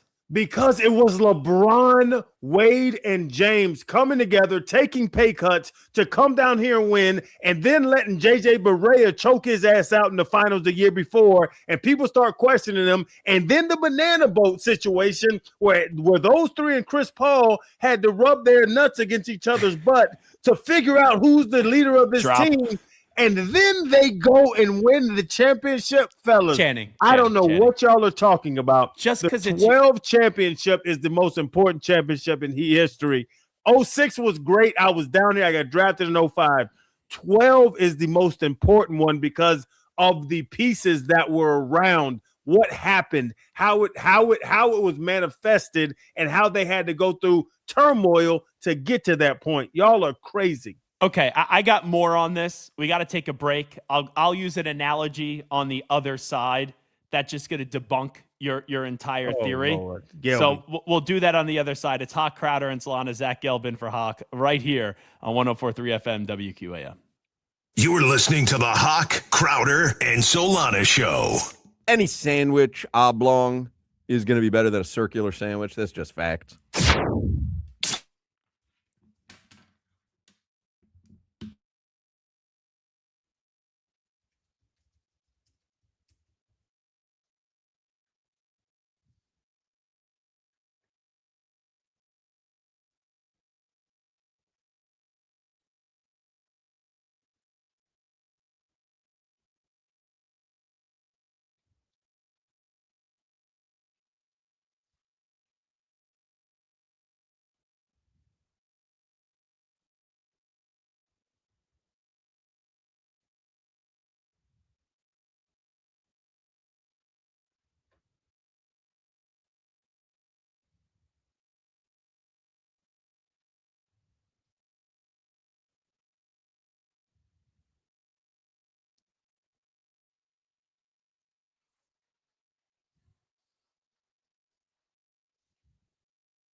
Welcome back in. It's Hot Crowder and Solana. Zach Gelb here with you. My microphone was muted there for a second. You know, this StreamYard stuff can get difficult when you have other documents and you got to do reads. Now I can see why Crowder probably has the reads on his phone, because then when you have the StreamYard up and you're going to another thing, and then sometimes it automatically mutes you when you switch screens, it could be a mess here. Yeah, and then Jimmy will mute you too now. Don't Jimmy will mute the hell out of you now. Oh, why would Jimmy mute me? Jimmy likes me. I'm the only one that treats him nicely. Yeah, the three of you treat him like crap. Jimmy mutes me all the time. I don't blame him. The summer of soccer is here, and we're giving away a soccer swag bundle valued at around $250 from Sinbad Sports in the Coral Ridge Mall in Fort Lauderdale. There you go. Good. Okay. Yeah, there you go. You could laud me for saying that correctly for your chance to win. Text the word soccer to 20357. That's soccer to 20357. For more information, go to WQAM.com. This is a text contest. Message and data rates may apply. Don't text and drive. So before the break, we were ranking the most important Heat championships 1 through 3. And Solana, this is a rare time I'm going to say this, gave you the right answer of the championship up against the Mavs 1, the championship up against the Spurs 2, and then OKC 3. Crowder then says, no, Gelb, Solana, you two dumb white guys. You don't know what you're talking about. You're idiots. You're morons. You're dopes. You're a bunch of stu-nods. He goes, because LeBron is the second best basketball player of all time. Yeah. His first championship has to be the most important championship in the history of the Heat, which to me doesn't really make sense, because then I could like when you go to a different team and you're not there the entire time, like Wade in the Heat history is more important than LeBron. But anyway, that's not my argument. Your argument, Crowder, was that just because it's his first, that means it's his best. No, it was his first. They put the team together. They amped it up, Gelby. Like when they came out, Chris Bosh came out of the floor screaming like a pterodactyl. All of that's supposed to be something. And then they go and get beat by the Mavs, and then you start questioning it. Damn, you got LeBron. And then they go and they win in 12 with LeBron. 12 is by far the Heat's best. The first doesn't have to be the best. It's the most, like we always play with this, you know, what does it mean? The most meaningful championship was 12 with the big three. That's the most meaningful championship for the Heat. I still think it's Wade, but your argument of because it's really LeBron's first, it was his best for the franchise. I'll put it to you in love terms here. I'm going to speak your language. Hugh Hefner and let's say Wilt Chamberlain could be two of the best lovers on the history of the planet. So let's go to Wilt because he's probably 2 and Hugh was probably 1. Do you think the first sexual experience for Wilt Chamberlain was his best experience? No, it was probably quick. Exactly. LeBron's first one wasn't his best. But how let me go to your analogy. How it was set up. If everybody flew to Hawaii to get this suite at the Ritz to see Wilt lose his virginity, to see Wilt lose his virginity, okay, that makes sense. LeBron left, and it's where he's coming from. Cleveland drafted him. He's a Cleveland guy. Went back to Cleveland, wanted with Kyrie and them. He decided to leave his hometown to come to Miami to team up with Wade, and now we know all the story behind it, where Wade, him, and Bosh at the Olympics talked about this. Man, let's get this big three together and go get us a chip. And it means something. Then they end up getting beat by Dirk and JJ and them in Dallas the first year. Now they had to reset. They had to go on the Banana Boat crew. They had to talk about it, and then they had to reset. And Wade set Bron down and said, Bron, I already have a championship. Wade is a first ballot Hall of Famer. You are better than me. Go be the 1. Sure. I'll be your 2. And Bosh will sit in the corner and yell like a pterodactyl. And you just made my point.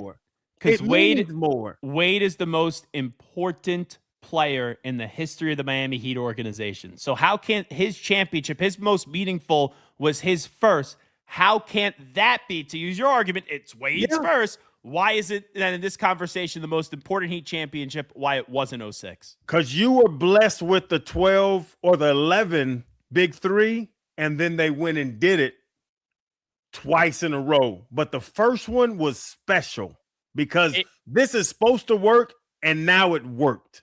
In Crowder's defense, and I still think it's 06, but in Crowder's defense, you have to kind of position yourself back to 2011 when LeBron, Wade, and Bosh step on that stage. In 2010, really, after the decision. Not one, not two, not three. The three. magnitude of just pure hate that decision caused around the country, right? So you have to remember that. And then, to Crowder's point, LeBron being able to finally win that ring, it was almost like a situation where LeBron shook off all the demons, all the hate from that decision. He was finally proven right, by the way, by going to Miami. After the tremendous step back of losing in the finals, which, by the way, it was his fault. Oh, he was had that 8-point game. It was brutal. Oh, not even that. Like what he averaged in the fourth quarters is genuinely embarrassing. And then he told us we all had miserable lives afterwards. Yeah, and we have to all go back to living our miserable lives. It's funny. I saw that clip yesterday. It was going viral yesterday where they're like, LeBron lost the finals and told everybody they're poor. Yeah, no, I remember Sid freaking out, Sid Rosenberg, on one of the 17 stations that he was on in this area, freaking out at LeBron over that. Yeah, which is literally what he said. He's like, yeah, everybody has to go back to their lives, and I'll and that was such a big deal when it happened. People were freaking out. And the other day, this is the greatest response I've ever seen to a player losing a championship. No. In the moment, people crucified LeBron for that. They did. So I just think, to Crowder's point, which title will end up meaning more to LeBron's legacy and overall, like the story of basketball, it's the second one, because without that second championship, he doesn't get the era. No, right. But I'm saying the second LeBron title in Miami in 2013, because of the shot, which is arguably the greatest shot in NBA history, because of the fact that LeBron ends up getting 2 in Miami over 4 years, because of the fact that LeBron ends now with 4 rings or whatever, like that second one will be looked at. But to Crowder's point, at the time, the Heat experiment, Pat Riley being the godfather of putting that team together, the idea of the super team, even though we know it's BS, there had been super teams in the past, like all that, it was so important to get that first ring in 2012. And what I will also say, Gelby, go ahead, Crowder. Yeah, quick, Gelby. To make LeBron's legacy, but also that made Spo. That team made Spo. If Spo didn't get the big 3, you're not looking at Spo the same.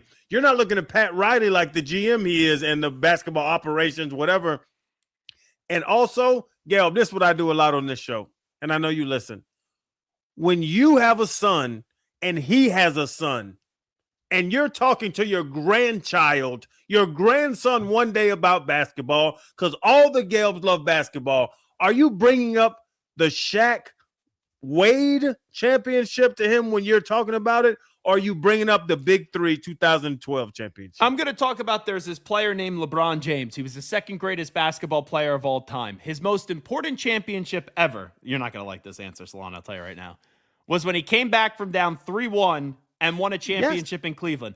Then I'm going to say his second most important championship ever was in Los Angeles, because no one thought he was winning a title there. They said movies over basketball. Then he went to Miami. He won 2 championships, also lost 2, but he guaranteed 4,000 championships. So it's kind of a little disappointing if we're being real.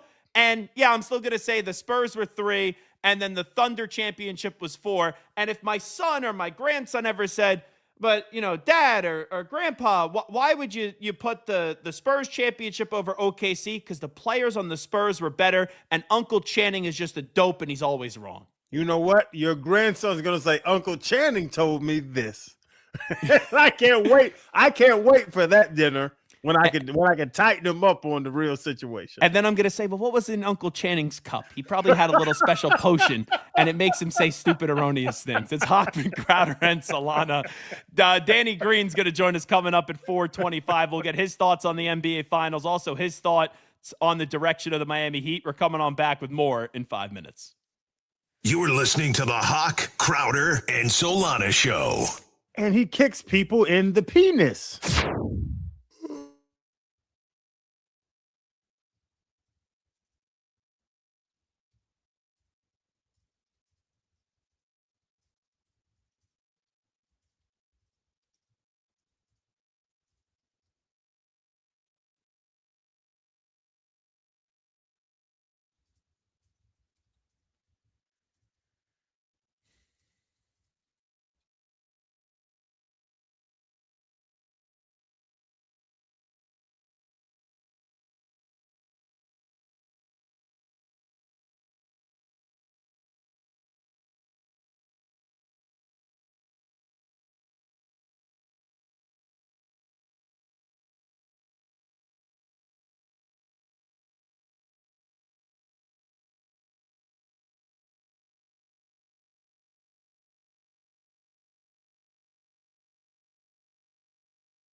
All righty, welcome back in. It's Hochman, Crowder, and Solana. Zach Gelbin for Mark Hochman.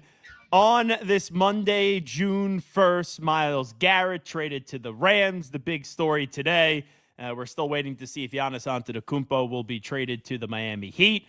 A.J. Brown watch. And also, this could be a little bit Dolphins related too, and I threw this out there. Brendan Sorsby right now is going through his hearing, and it did conclude they're waiting for the judge ruling if he will be granted an injunction to play this season in college football. If he gets the injunction, he'll play college football this year. If he doesn't, then he could go into the supplemental draft. And I don't think a team would use a first-round pick on him. More came out this weekend about how much he was gambling.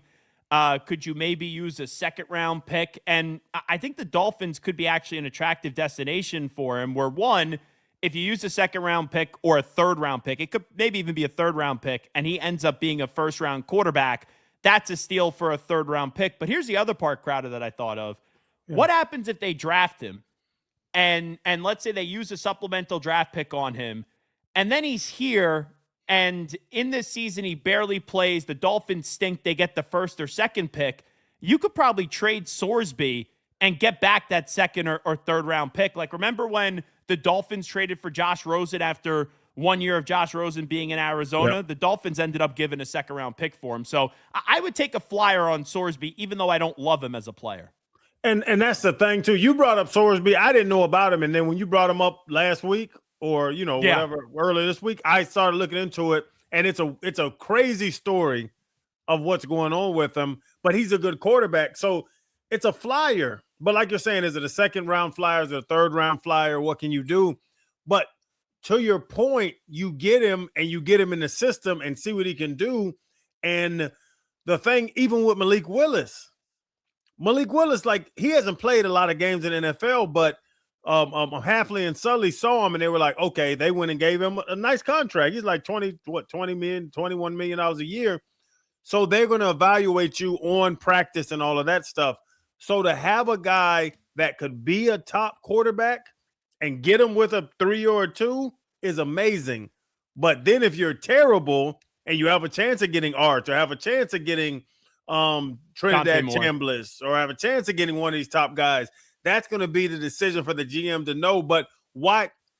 The simple answer to your question, why not have more talent in your facility and decide from there what you're going to do with it? I wonder how the teams, if he doesn't get this injunction and he goes into the supplemental draft, and how about through a draft process where guys have smaller infractions, people freak out, and it lowers them down the draft board?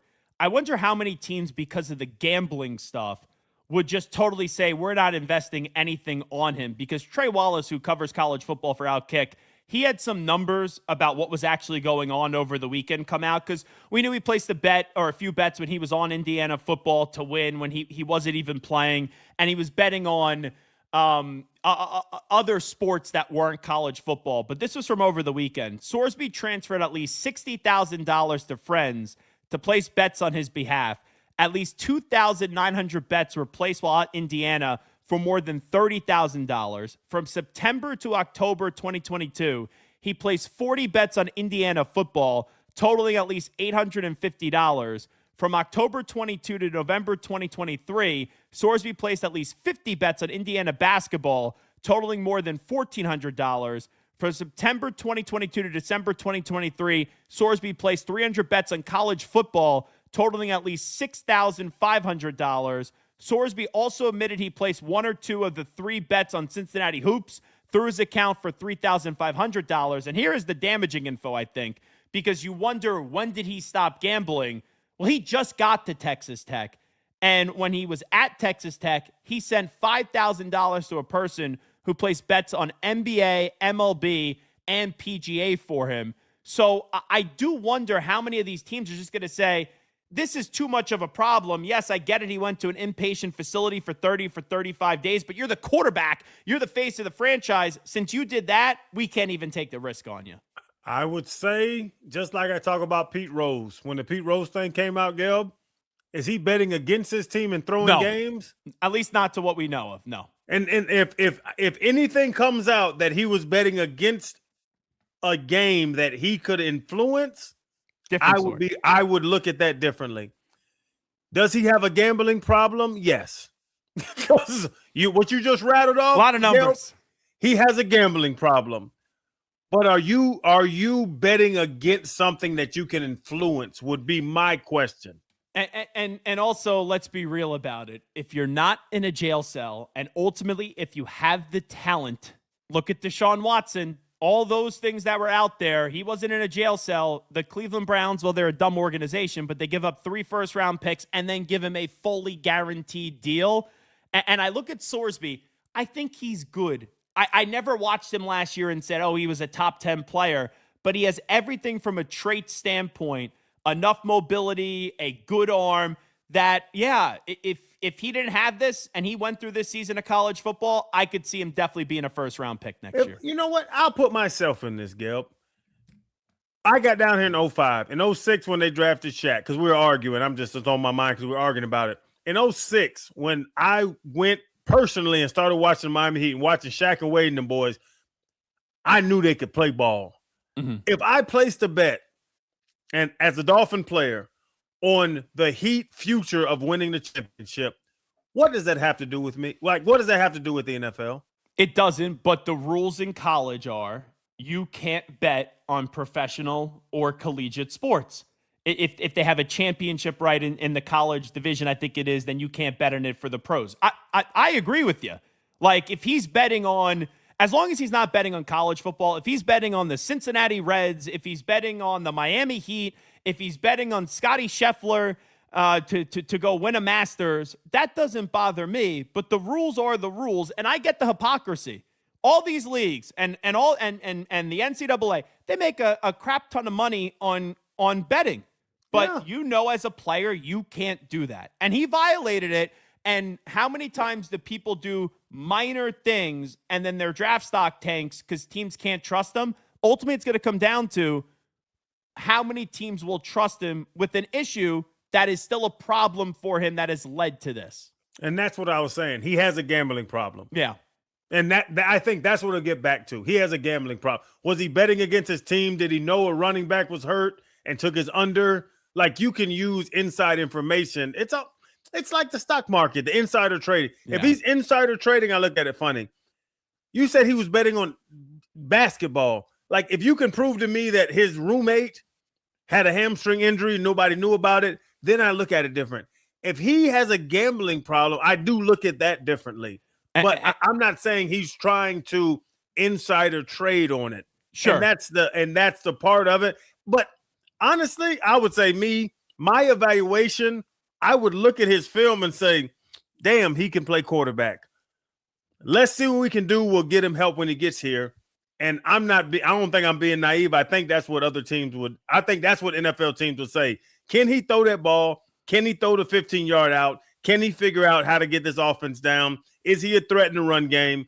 Oh, well, he can help us win. That's what it's going to come down to. We'll figure out this gambling problem when he gets here. So I think there will be a team that will bite, especially if he hits the supplemental draft. It will be at a discount than what you would have to use in the 2027 draft, because I don't think a team's going to have to use a first-round pick through the supplemental draft on him. I do think some teams will just cross him off immediately because of gambling, because that is just something that people will look at and they will go, hey, we can't trust him. We don't know what it is. But you look at fans, I think fans and teams are different. If you're telling me this guy could be a 15-year franchise quarterback for the Miami Dolphins, or they really haven't had a quarterback since Dan Marino, I don't think anyone's going to care if he took the over on Khalil Ware on a Tuesday night for a Miami Heat game. I don't think the fan would care as long as he could play. All right, by the way, the summer of soccer is here, and we're giving away a soccer swag bundle valued at around $250 for Sinbad Sports in the Coral Ridge Mall in Fort Lauderdale. For your chance to win, text the word soccer to 20357. That's soccer to 20357. For more information, go to WQAM.com. This is a text contest. Message and data rates apply. Don't text and drive. Headlines with Solana. They're driven by our friends at Doral Kia. You always pay less with your Pricito at Doral Kia. Visit them at Doral Kia or at DoralKia.com. Gelb, I know you opened up last hour with it, but since it's the big news in the NFL, we had a blockbuster, ladies and gentlemen. Myles Garrett gets traded from Cleveland to the LA Rams. In return, Cleveland, well, you know about Verse. He's headed there. Plus, they get a first-round pick in 2027, a second-round pick in 2028, and a third-round pick in 2029. They're going for it all. As they should. And how about Crowder? Let's be real. Jared Verse right now must be like, I'm going from a Super Bowl team to a bad team. I'm going from LA to Cleveland. When his agent makes that phone call, hey, buddy, you're getting traded to the Browns. I know they go like, here we go, Brownies. Here we go. Hoo, hoo. He was probably like, here we go, Brownies. Here we go. Woof. Woof. I know y'all were making fun of me about me name dropping and showing my. I can get in touch with JV. But who's better at football, Aaron Donald or Myles Garrett? Oh, of all, Aaron Donald. But they're both the best defensive player on the field when they played, correct? Yes. They're trying to duplicate what they did to win a Super Bowl. It's genius. I know Sean McVay. You know what? I might not have Sean's number. I won't name drop. But I like. Do you want me to start name dropping contacts I have? I have the best Rolodex in this company. You don't have the best Rolodex anywhere. You want a Rolodex versus Rolodex? Yeah, I actually think I'd beat you. Gail, you think you can Rolodex over my Rolodex? Yeah, real G's move in silence like lasagna. You're just tossing all these names. Trust me. But my point was they're duplicating what got them a Super Bowl. Go get the best defensive lineman in the world. Have Matt Stafford throwing the football, and we'll figure it out from there. I think it's genius from Sean McVay and them boys. If I had to go contact for contact, what's the first contact you're showing me to really make like my jaw drop? Just real quick. Should I go Jason Taylor, Tomlin? Oh, please. Can I go Obama? You don't have Obama's number. How much you want to bet? Yeah, you could just type it into your phone. You do this all the time. Gail, listen. I'll give you one that I think will surprise you. Who's that? It's a little controversial. Can you see that? No, you can't see that. No. So, it was Mr. Puddin' Pop himself, Bill Cosby. That's a pretty good starter. It's controversial. Wow. What you got? What you got, Crowder? I guarantee he's not picking up. Actually, he's in jail. When he got arrested, I was supposed to have him on the Temple radio station. And I called him. I go, I don't think he's doing it, but I got to call and see if he's coming on Temple radio. Hey, 325, Bill. Nah, Jack. Hold on. We'll transfer you to cell block 4. Well, all righty. What else we got, Solana? I'm putting up Michael Doliak. I don't know if either of you can get Michael Doliak on the burner, but that's who I'm putting up. All right. Gronk's a good one, right? Aiken Adele. Daquan Cook. Either of you got that? Daquan Cook. Brian McFadden. I got Drake. You don't have Drake's number. Yeah, your wife sent it to me. Strike 3, Gail. We're locking up. Strike 3, Gail. And he reeled your ass in, man. Gail, as men, we have to fight next time we see each other. He reeled your ass in. Be like 2 rhinoceroses. Telling you. Dinner on me after we fight, but we're going to fight next time we see each other. You got 3 strikes today. Okay, I'll have my lawyer. He reeled your ass in, man. Wow. You got Crowder on a. That was good. That was pretty good. But That was great. Now we got to lock up, Gail. Love you to death. You got it. I'll text Richie Incognito. He'll help me out. Hey, what do you guys? What do you think about the NBA bringing back the logo of the Larry O'Brien right in the middle of the hardwood for the NBA Finals? And it's not CGI. It's not superimposed with computer technology. It's not AI. It's a good old-fashioned Larry O.B. right in the middle of the court. Yeah, the Knicks are in the finals. Now we actually have an authentic NBA final, so we're bringing it back how it used to be. Well, I'll tell you when I see it. If I see it, it looks good because when they did that CGI stuff and all, some of that stuff was goofy. And what's the thing when they had the gray courts and the blue courts and the mid-season tournament? Yeah. What was it called? Yeah, I didn't like that. Like The personally, Emirates Cup. Yeah, I didn't like all that crap. When I see it on the court, I'll tell you, okay, that's cool. Yeah, the in-season tournament boards are a little cutesy. I'm actually with you on that. Normally, I like all the BS from the NBA, but I am with you on that. By the way, just a good number story quickly. So I set up Bruce Pearl with Sid Rosenberg. Like Sid wanted Bruce's number, heard him on the show. So when people ask me for a number, like if they're in the industry and that like happens, we'll exchange numbers from time to time. Like I always say, like, hey, just like don't say you got it from me.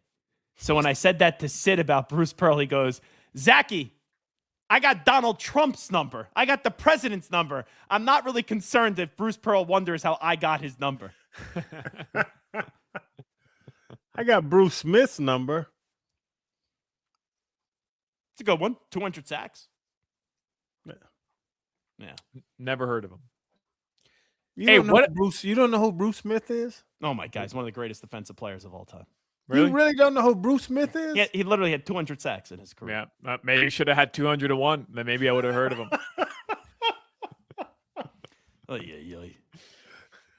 Your weather. Those are your sports headlines, ladies and gentlemen. Your weather in South Florida. Gelb's sick of me, man. That got him. Your weather right now, it's 90 degrees. Tonight, the lows are going to drop into the upper 70s. That's brought to you by Tornado Roofing and Contracting. Storm season is coming. Make sure your home is ready. Get your free roof and window estimate today. Visit tornadoroofing.com. I should mention that the Miami Marlins, they open up a 3-game series. They're in Washington tonight. You can listen to the game here on FM 104.3 WQAM.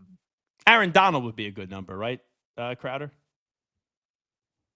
I can get there. Anquan Bolden. Oh, please. Wouldn't even be a top 50 number in my contacts. Anquan Bolden. Andre Johnson. I'm in my A's right now. Yeah. All Miami guys here. Andre's good. Andre's solid. Andre's solid. All righty, we'll take a break. Danny Green will come on back. He's going to be Crowder's new best friend right after these short messages. You're listening to the Hawk, Crowder, and Solana Show. Hamburger.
Welcome back in. It's Hochman, Crowder, and Solana. Zach Gelbin for Mark Hochman today. We're going to chat with Danny Green right now, and he joins us on the Toyota of Hollywood hotline. Shop over 2,000 Toyotas on sale at one location.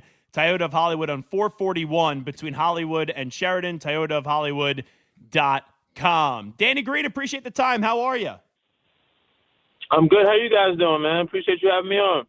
Well, we appreciate you coming on. We've actually been talking a lot in Miami today about LeBron James and his future. You played with him early in his career and then won a championship with him in L.A.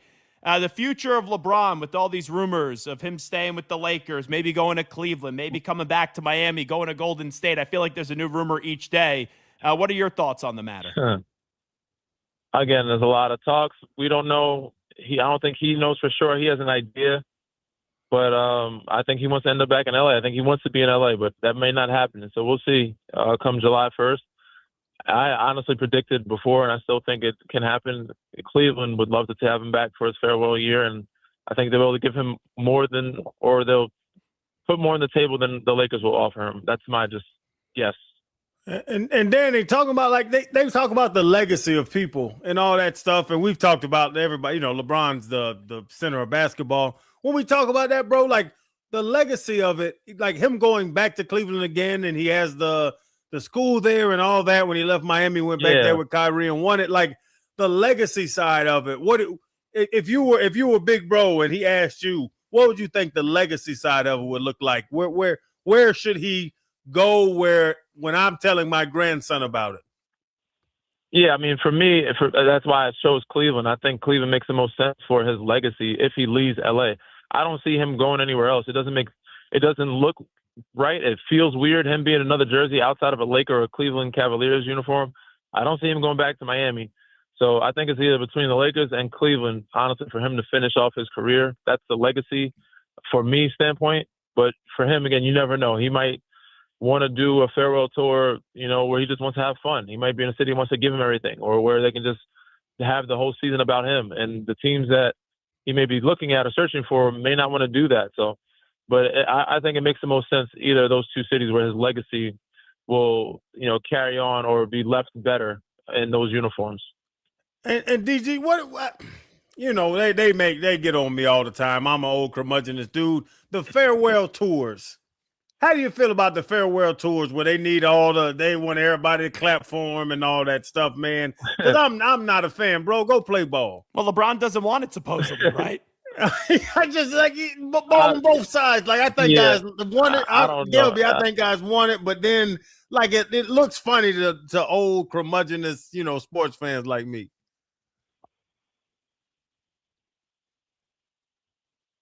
Danny Green here with us. Hey, Danny, let me ask you this too.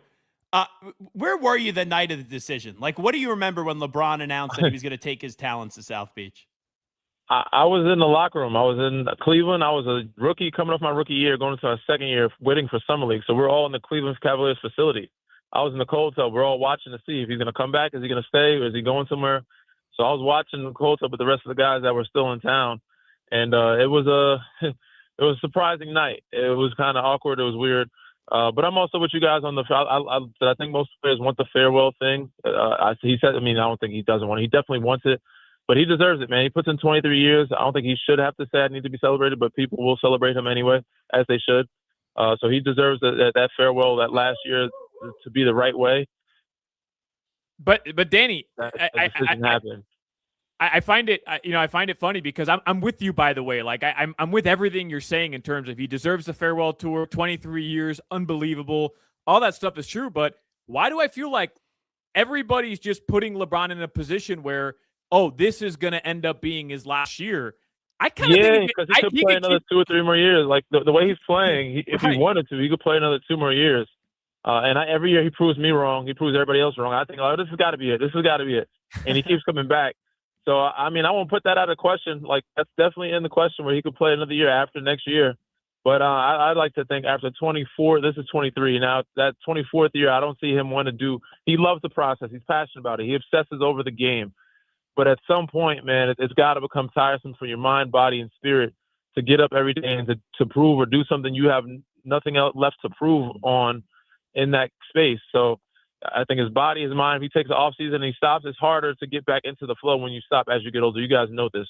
So when he does an off season of that or a training camp, he's going to be like, damn, I don't know if I could do this again. So I just can't imagine, which I've said every year, that him doing more than one more year after next year, but it is very possible. Danny Green here with us. And I remember that summer where LeBron left the Cavs to go to the Heat. And really, it felt like Stephen A. Smith and Chris Broussard had a different team each day. It's kind of starting to feel that way via the trade market for Giannis Antetokounmpo. Like, the Thunder lose. Oh, maybe Giannis is getting traded to the Thunder. It's the Celtics. Here in Miami, everyone wants Giannis. Do you feel like Giannis is going to get traded to the Heat, or do you kind of feel this is going to go elsewhere? I don't know, man. I think it's a good chance to get to Miami. I mean, the Knicks were an option for him, but they look like they're in good space. OKC said they're not interested as well. San Antonio, again, those three teams, they feel like they're in a good place. They don't need Giannis. They could acquire him if they wanted to, but they don't need him. But I think, he ends up elsewhere. If he does end up elsewhere, I think Miami has a really good shot. But that's just how free agency goes. When you have a top free agent like that or a top star that's not happy where he's at currently and wants to be traded, every team's going to put their bid in. And same with LeBron, like his free agency. We haven't seen him be a free agent in who knows how long. And Giannis, he's never been available. This is the first time in his career that we were like, oh, he's available to be traded. So every team is going to try to get him. So I wouldn't mind seeing him in a Miami uniform. Like, that would be a good spot for him and for them to kind of turn things around. But Danny, what two bigs? Like, it would be Bam and him, the two bigs. The front court would. I've said it. I've talked about it on this show, bro. Like, the front court would be stupid. But like, the game has changed from that. When I know Giannis can stretch the court. Bam starting to shoot more threes, but that combination, Bam, Giannis, could that be 1 and 2 on a team that competes? I've seen stranger things happen. I know it sounds weird, but I think there's a world where a SPO can make it work. And mind you, they don't have to play the bulk of the minutes together. They can play a good amount together, of course, but there's also times where they can split time. If you have the other right pieces around them, that can be one of them has to be a 2. I think one of them has to be a 1. I think Giannis will be the 1. You need a 2 in between, him and Bam, which is like a perimeter guy. You need another really good scoring perimeter person. Is that Devin Booker? Is it Tyler Hero? We don't know. Is it somebody that's not happy in free agency? But you need another guy, and then you have floor spaces. If you have the right floor spaces, that group would work fine, because it's just him and Bam clean up on the glass. They can dominate inside, and you have shooting on the outside where you can't double team them. So it could work. You just have to have the right personnel around it, and you have the right coaching staff to do it. Before, I know we're going to talk about the finals, but I might as well sneak this in since Crowder brought up the Miami Heat. I still have nightmares of you tearing up the Heat in 2014 in the finals. It took me a while. Man. Yeah, it took me a while, honestly, to get over that, man. But yeah, I'm sorry to hear that, man. I mean, I had nightmares too. We ended up losing the series, so it would have been nice to win. But It was a fun series. It was a lot of fun. I actually tried to even get down there at one free agency. I was trying to get there, but then they signed Duncan Robinson to that extension, that 5-year deal, free agency 5-year deal, and I was like, oh, no chance for me to get to because I was like, ready to play there. Like, I'm familiar with the rims. It's a good system. I love SPO. Like, they have a great system over there. I would love to play there, but that opportunity got wiped away when they brought back Duncan Robinson. But it was a good, fun finals each year that I played there. 2 finals against Miami. We got a chance to win one, but the one that you're talking about I actually lost. So hopefully you don't have too bad of nightmares. Well, I was talking about 2014. That's where the nightmares. Okay, that year. Yeah. But what?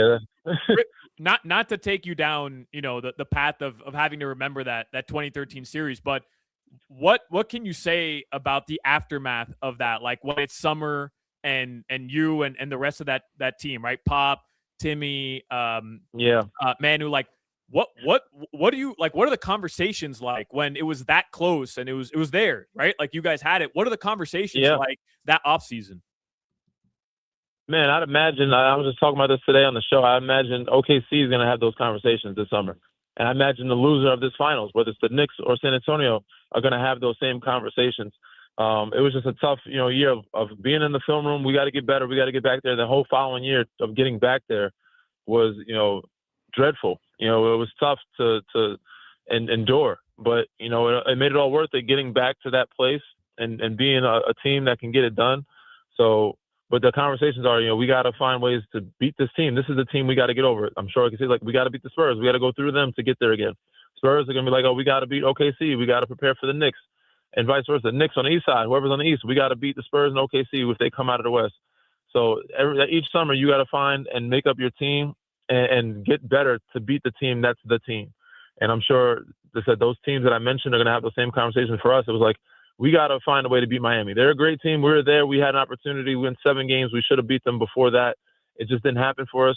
But we got to get back there. And when we get back there, we got to make sure we practice and our habits are 10 times better so that we can able to give ourselves even better chance at winning the next time we match up with them. You being someone that has won with the Spurs, to see them now back, and also we all know Wemby's an alien, but to see that emotion and how much it meant to him to go to the finals, what did that mean to you? Yeah, it meant all. It's just the world. I was so happy for him and that group because it means the world to him. Like, he cares so much. Like, his emotions, he wears it on his sleeve. He's crying. He's excited. Like, Channing, you can tell he's a younger guy. Like, younger kids, there's just so much. Every game weighs so much on them because they're new to it. Like, when you play a bunch of 82-game seasons, you've seen so much. You get excited, but not as excited because it's like you've been through so much ups and downs, and not every game you could put so much energy into it. He's putting so much energy into every game, even regular season playoffs. So I was just so happy for him, happy for the organization that they got back to where they're supposed to be, and I hope they can continue to do that in the future. What do you think this finals come down to, by the way, between the Knicks and the Spurs? It's going to come down to the others, man. It's always like, who's going to show up?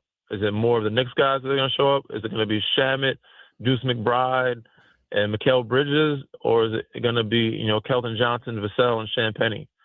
So we're going to see who comes away with the crown. It's going to be, I think, at least a 6-game series.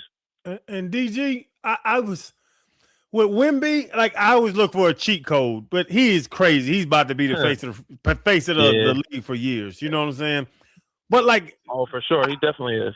I watched OKC with him, and like, they started beating up. Start Harkenstein, Chet's down there fighting. Chet can't score a damn point because he's not getting over Wemby. But like, you saw the approach to Wemby. Like, you have to beat him up. Is that a real approach to a guy like him? Like, are we going to see teams try to bully him for the rest of his entire career? Because it seems like that's the only way to try to slow him down. Absolutely. It is. And you bet the Knicks are going to do the same. They're going to have Mitchell Robinson doing that type of tactics against him and leaning on him so he can't get rebounds. He can't block shots. And that's why I think it's going to depend on the others. Mitchell Robinson's a big key, and Josh Hart, of their offensive rebounding power and dictating the series. So we'll see what those guys can bring, what they can do, and if they can keep that up to win the series for the New York City. But is that I don't know, you played a long time, bro. Does that affect guys? Because like, it's always, he can't play the pick and roll, or he can't guard the perimeter and all that. Like, going into a game with a young dude to be like, bro, they about to come out here and try to whoop your ass for 4 quarters. Like, it is what it is. Like, you know what I'm saying? That approach to it, how does that work with a young guy like Wemby? Mentally and physically wears on you. It takes time. Again, you got to take your lumps. And most teams take it in the playoffs, semifinals. They might take them in the finals, but you grow from each possession or each series, each postseason, and you get better. But it definitely wears on you throughout the year and that series. So as a player, they're targeting you. Sometimes you get frustrated. You got to keep your cool. So again, we'll see how Wemby, he's faced so many challenges. And this last challenge with OKC was a big one. It was a good one, and it's prepared him for this next one. But this one is a different one. It's not the same as Chet and Hartenstein. This is Mitch Robinson and Cat. They're bigger bodies, so it's even harder for him to overcome this one. So we'll see if he can handle it and if he can answer the keys to this test. Going off of that, and just talk about the mental component of it, you playing so many years in the league, like, in a week or two when it dies down, what's the conversations like with Chet Holmgren? Because a year ago, he's on the top of the world, and, the last 24 hours, 48 hours, he's just getting slammed left and right. You got to be Wemby. You got to be able to beat this guy. This is the guy you're matched up with. You got to be better for our team, and you got to, show and prove against him. If for some reason for some reason we know y'all have a competitive nature rivalry against each other, and you better get better in the gym to be able to compete with him. It's not better than him. So, that's the summer you're dedicated toward now. So that's the conversation. We need you. We need to be aggressive, whether you play bad or good. Like, you got to be aggressive. You can't not shoot the ball. And Wemby's the guy that you're going to help us get over and get through. So he's going to have to, have an individual summer and then look himself in the mirror and see whether or not he's up for that challenge. And how do you feel about the narrative, bro, of Brunson? 6'2", small guards don't win. You're 6'6". You probably was 6'2" in fourth grade. But being 6'2", that small guard thing where they're saying small guards can't win, small guards can't win. What's that narrative? Like, is Brunson fighting that narrative, or is it doesn't make sense? No, I mean, he's fighting that narrative because not many have done it, but people have done it, and he might be the next one to do it. We've seen Steph, we've seen Isaiah, we've seen some guys, at that size, be able to win championships and lead a team as a 1A.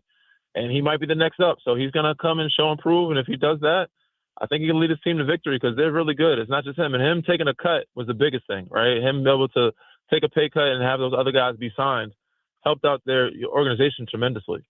Last thing for you, Danny Green. I know that there's been some distractions in San Antonio by some of the people sitting courtside. Then you get to New York.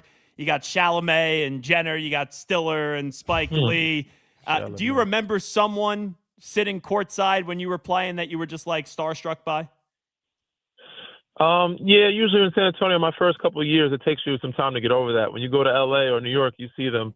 You see Spike. You see, Salma Hayek or Detective Benson. That's Mariska Hargitay. She's, I think, a Knicks fan now too, but she was in LA or something like that. And then you go to different places. You see Cam Newton or something like that. When I was in Miami, like certain people, you don't get. It takes like a year or two to get used to it. So yeah, but and then when I played in LA, you kind of get used to those people being there, and you've been around the league long enough. You're not starstruck as much by it. But I was a big movie fan, so seeing certain movie stars for me, it kind of made my night, and to be able to like see them watch me play, which is kind of cool. And brother, we had an argument on the show, big dog, because Solana, my man, was talking about like the Knicks being relevant again when it hasn't been 27 years. We all know the numbers since they won.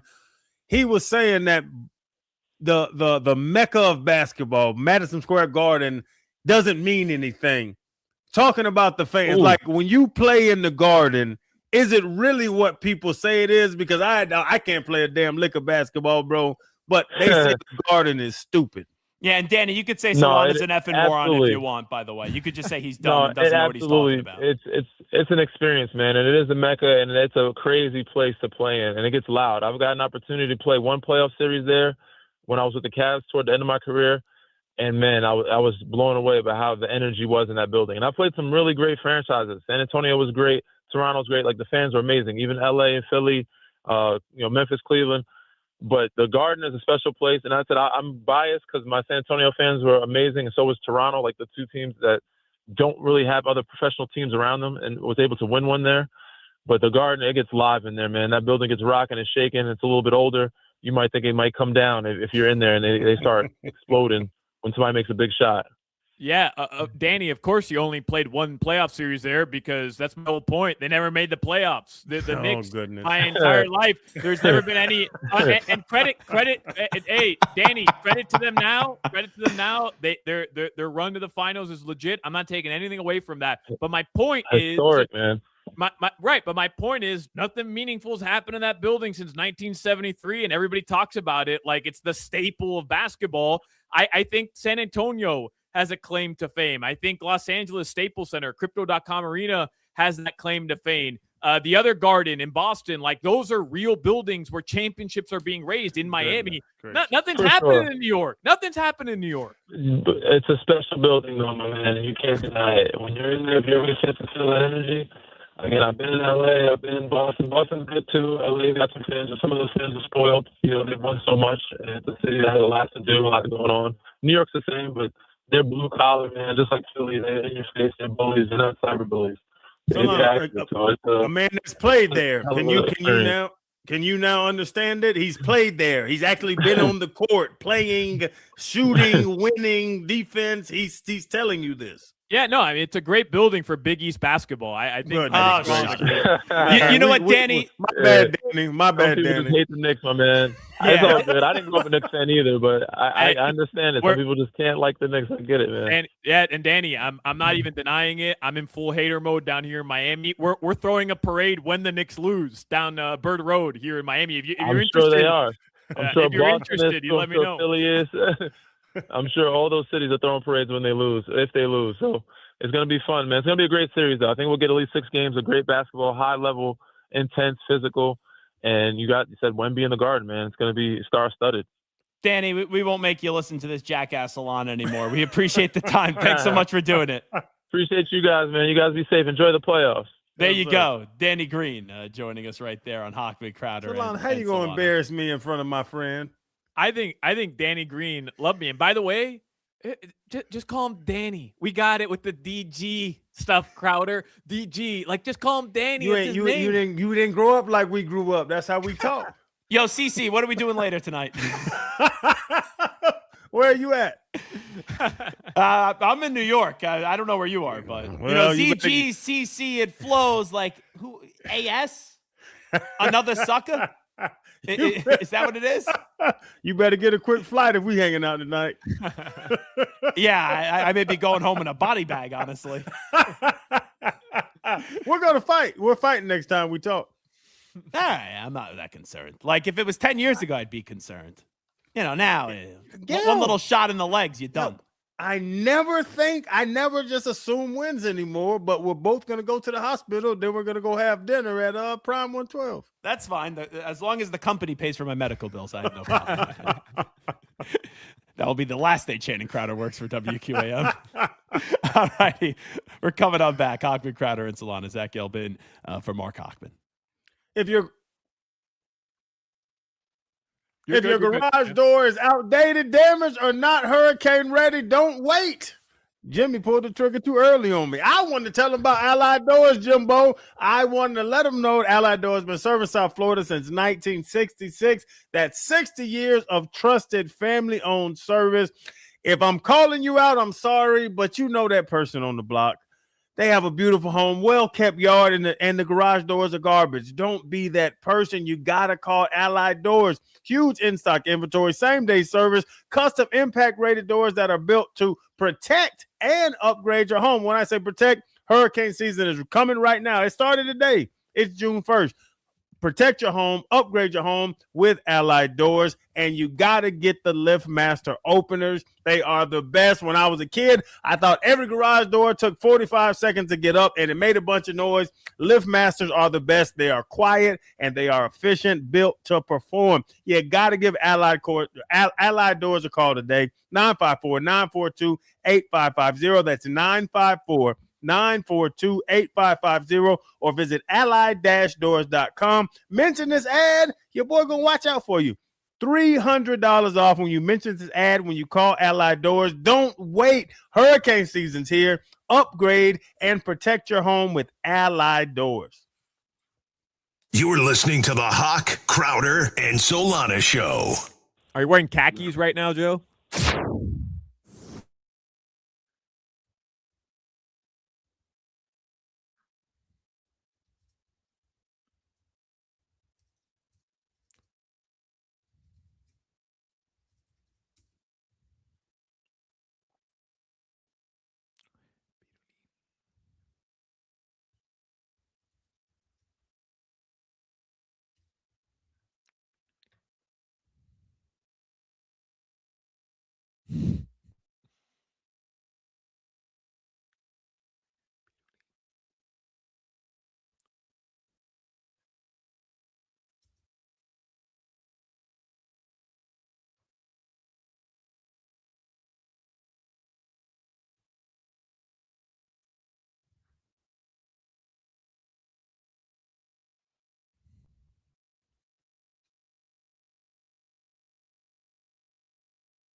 All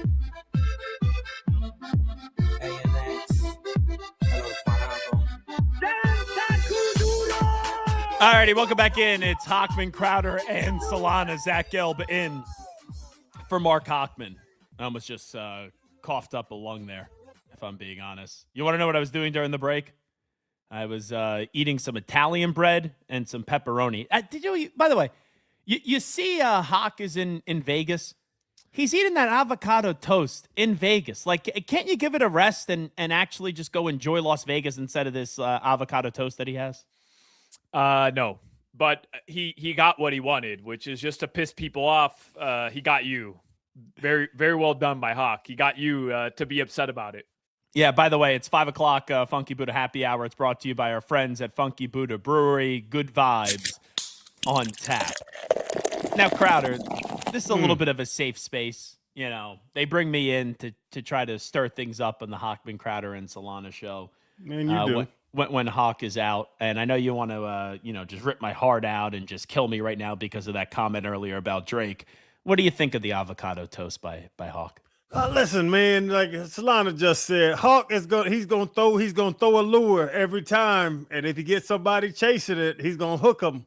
That's what he wants to do. He didn't even want avocado toast. He got avocado toast to antagonize people, like he antagonizes me, like you've been antagonizing me for 3 hours now. Y'all are more similar than you think, Gelby. Yeah, some would say I'm DB. I know what some people may think about that, but like I feel like I'm a Desmond Bain. That's the type of role, or Dylan Brooks. That's the role I'm playing. You just gonna continue to poke me in my kidney until I turn around, and then you want to smile. No, why does it have to be the kidney? I don't want to poke you in the kidney. That's a little bit too graphic. That's a little bit too much. Yeah, that's what Hawk is doing to y'all, and that's what you do. And now, just manly, man. We got to lock up. So, we might can sell it, but we got to lock up, Gail. Yeah, okay. Let me just see. I'm looking at my schedule when we could lock up. I have to go to a wedding on August 1st. I'm probably in town to celebrate my grandma's 95th birthday, but I don't want to get arrested for murder when I beat the crap out of you. So that's probably not a good weekend. When you coming to Boca? August 21st or 22nd. So August 22nd, you can come to the crib. We'll have a nice lunch. We'll lock up in the backyard, and then we'll go to a nice dinner. Yeah, well, we'll tussle a little bit. Be great. Be like two pigs rolling in. We're gonna be breathing hard, and yeah, we ain't gonna be worth a damn, but it'll be fun. I was talking to Hawk, by the way, over the weekend. So he went to the Sphere. Have you ever been to the Sphere? I've been there since they built it. It looks amazing. I have not been inside. Never gone to a show there. Wow. No, I saw U2 there. I saw the Eagles there, and then I even saw the movie there. The Sphere is incredible. You should go. Like a person with your contacts and your resources, you should go to the Sphere. Yep, I went to F1 recently, last F1. Yeah. And it was there, but I had so much stuff to do business-wise. Like, even my wife was there, and we were looking at it like, man, we got to get over there. Whatever's going on, we got to go. But, yeah, all I do is work and sleep, pretty much. Okay. I know when we go to the Sphere next. I know. We could lock up at the Sphere. They tried that with the UFC. It didn't go over that well. We'll go to a Drake show. We'll get good seats. Oh, there you go. That's going to be strike 4. I don't know what strike 4 holds, but I don't know. I can't count past 2, so I still think I'm on strike 1, honestly. By the way, right before we had Danny Green on, we already knew about this Myles Garrett trade. So Myles Garrett is getting traded to the Rams. The Browns are getting back a 2027 first, Jared Verse a 2028 second, and a 2029 third. Today is June 1st. We knew this was the day where the Patriots could go acquire A.J. Brown, and it helps the Eagles from a dead cap perspective, being a post-June 1 trade. The Patriots and Eagles have come to an agreement. A.J. Brown is going to New England for a 2028 first. And then I gather the Patriots have 2 fifth-round picks in 2027, whichever pick is the worst. So, in favor of the Eagles, will end up going, or better, we'll go to Philadelphia for a 2027 fifth. Yeah, how do you feel about this? Because this is my argument. Hawk always, like I've said it 1,000 times, bird in the hand's way more worth 2 in the bush. Like that phrase, you are not going to find anybody better than Myles Garrett in the first round of next year's draft. You're not going to find anybody better than A.J. Brown in 2027, 8, 9, or 10. or whatever it is, 2020, 11, Yeah. 2020, 24, and it's 40,000. Well, it'd be Like, tough if to do you- 2011. 2011 would be going back in time. I think you have to go into the future. Yeah, 2031, I think I meant to say. But you know what I'm saying? Like, when people trade first for a bound Hall of Famer, who cares? You're not going to find a player better than that with that first round pick. So both these deals today, like, yes, you're giving up on Jared Verse, who's been incredible in this league, but you're getting back Myles Garrett, and the goal is to go win a Super Bowl. If you have another Super Bowl parade, no one's going to be like, man, we lost out on a first-round pick, a second-round pick, a third-round pick in Jared Verse. And for the Patriots, like, this is what I've been saying about my team for the last 2 years. In year one, Drake May had no one to throw the football to and had a bad offensive line, and he showed me something. And then in year two, he gets Stephon Diggs coming off an ACL injury, an offensive line that was a little bit improved, but still had problems, as you saw in the big game. And he finished second in the MVP race, and they went to the Super Bowl. So, yeah, I'm all on board getting A.J. Brown, and you go back to A.J. Brown's time with Mike Vrabel in Tennessee, which was a successful partnership. And I look at A.J. Brown going to New England, it should be like what Diggs did for Josh Allen or what A.J. Brown did for Jalen Hurts, and I wouldn't even stop there. Like, they have Romeo Doubs as wide receiver 2, Kyle Williams, Kayshon Boutte, Matt Collins in that wide receiver room. Could they bring back Stephon Diggs on a 1-year, like, $10 million deal and bring Stephon Diggs back to New England? I don't think that'd be a bad move either. Yeah. There's nobody that's going to play college football next year that's better than Myles Garrett or A.J. Brown. I really feel that way. One wide receiver could be better. Jeremiah. Yeah, That's you know a bad man. Yeah, well, let me say, there's no defensive end in college football better than Myles Garrett. So if you have to give up a 1, you give up a 1. You're getting Myles Garrett. And here's the thing, 2027 first. That's going to – the Rams, even if they're bad, that's still like pick 27 or 26. Verse was the big one there. You basically get 2 first-round picks, with Verse being 1, and then you get other draft capital, as the Browns are just getting as many pieces as they can to put themselves in the best position possible to get it right finally on a quarterback. Yes, and Jared Verse is a monster, but he's not Myles Garrett. No, like he could be a top 5 pass rusher in the league. He will never be Myles Garrett. And I think the world of Verse. And, I've heard Norvell tell the story how they found him scouting tape on going back to Albany, and we know what he did at Florida State. But, yeah, I don't think any Rams fan today is going to be like, yeah, they're upset. Myles Garrett. Yeah, you go, Jared, thank you for the 2 years. Don't let the door hit you with a good Lord split. And we're talking about Lawrence Taylor. Like, just, it's that level, Gelby. It's not just another D end. It's a Hall of Fame first ballot, game-changing D end. Well, and also look at it. The last 3 years, there's been healthy debates, like who's the best defensive end in football. Is it Micah Parsons? Is it Myles Garrett? Is it T.J. Watt? Is it Max Crosby? That debate isn't even close anymore. No. Like, that used to be a contentious argument. Pittsburgh and the Browns, is it Garrett or is it Watt? It's not even close anymore. Myles Garrett is not only the best defensive player in football, he's a top 3 player in football, period. Mm-hmm. And now the Rams get him. Myles Garrett's better at DN than Patrick Mahomes is at quarterback.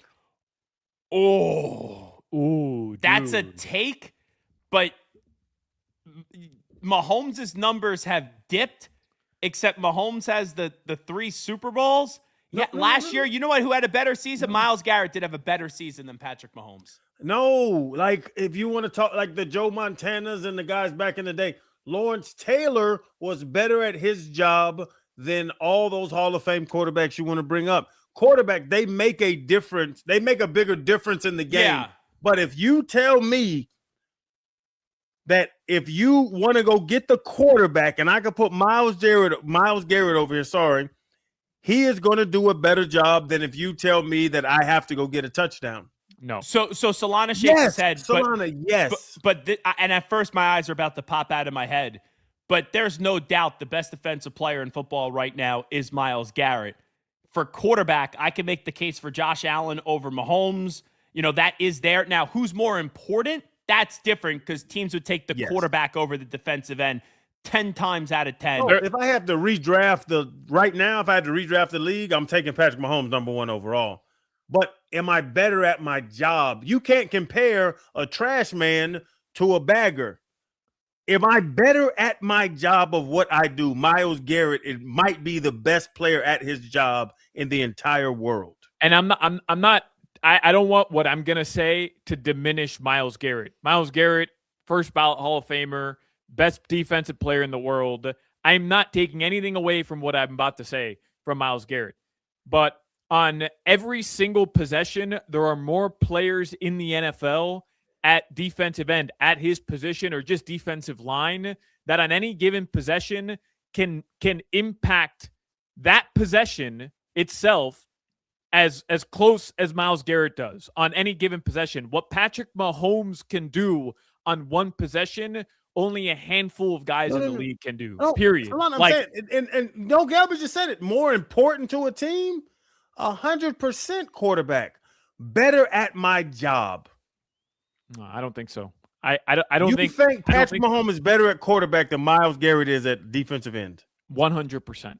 You're crazy. And that's not diminishing. Not diminishing Myles Garrett, but there's more guys in the NFL who can get to the quarterback, not as consistently. I'm not saying that they do it as well as Myles Garrett, but there are more guys in the NFL who can do what Myles Garrett does at a lesser level throughout the game than what Patrick Mahomes can do throughout a game. There aren't guys in the NFL who can do what Patrick Mahomes can do throughout a game as consistent as he's done it. We were talking about Patrick Mahomes in the GOAT conversation after him being in the league for 5 years. He's still in the GOAT conversation, Solana, but he can throw interceptions. No one can block Myles Garrett one-on-one. There's not a human being in the world that can stop him in a one-on-one block. You have to double and triple team him to stop him from getting to the quarterback. People picked off Patrick Mahomes, I don't know how many interceptions he had, but he can be picked off. A corner can jump his route. You cannot block Myles Garrett one-on-one. No one ever. There's not a human being, a sumo wrestler, anybody. You bring the Jonathan Ogden, the best tackles ever, whoever you want to talk about, cannot block Myles Garrett one-on-one. The bottom line is, though, they're both overrated. They both played on two bum teams this past year. Like the Chiefs stunk. The Browns stunk. Who needs Myles Garrett? Who needs Patrick Mahomes? Just wait. Some analytical nerds probably actually doing that. Just wait till Caden Proctor gets his hands on Myles Garrett. Yeah, Jack. It's curtains. By the His way, arms may be too short. By the way, really quickly here, because the Eagles trade for AJ Brown, that means AJ Brown, welcome to the AFC East. Yeah. Dolphins will play the Patriots 2 times this year. Week 8 in Miami, and then week 18 in Foxborough. That means that you have a new wide receiver quarterback duo in the AFC East. And my question to you both, Gelb and Crowder, serious question here. What quarterback wide receiver duo would you rather have? Drake May and AJ Brown, or Malik Willis and Malik Tutu Washington? Atwell?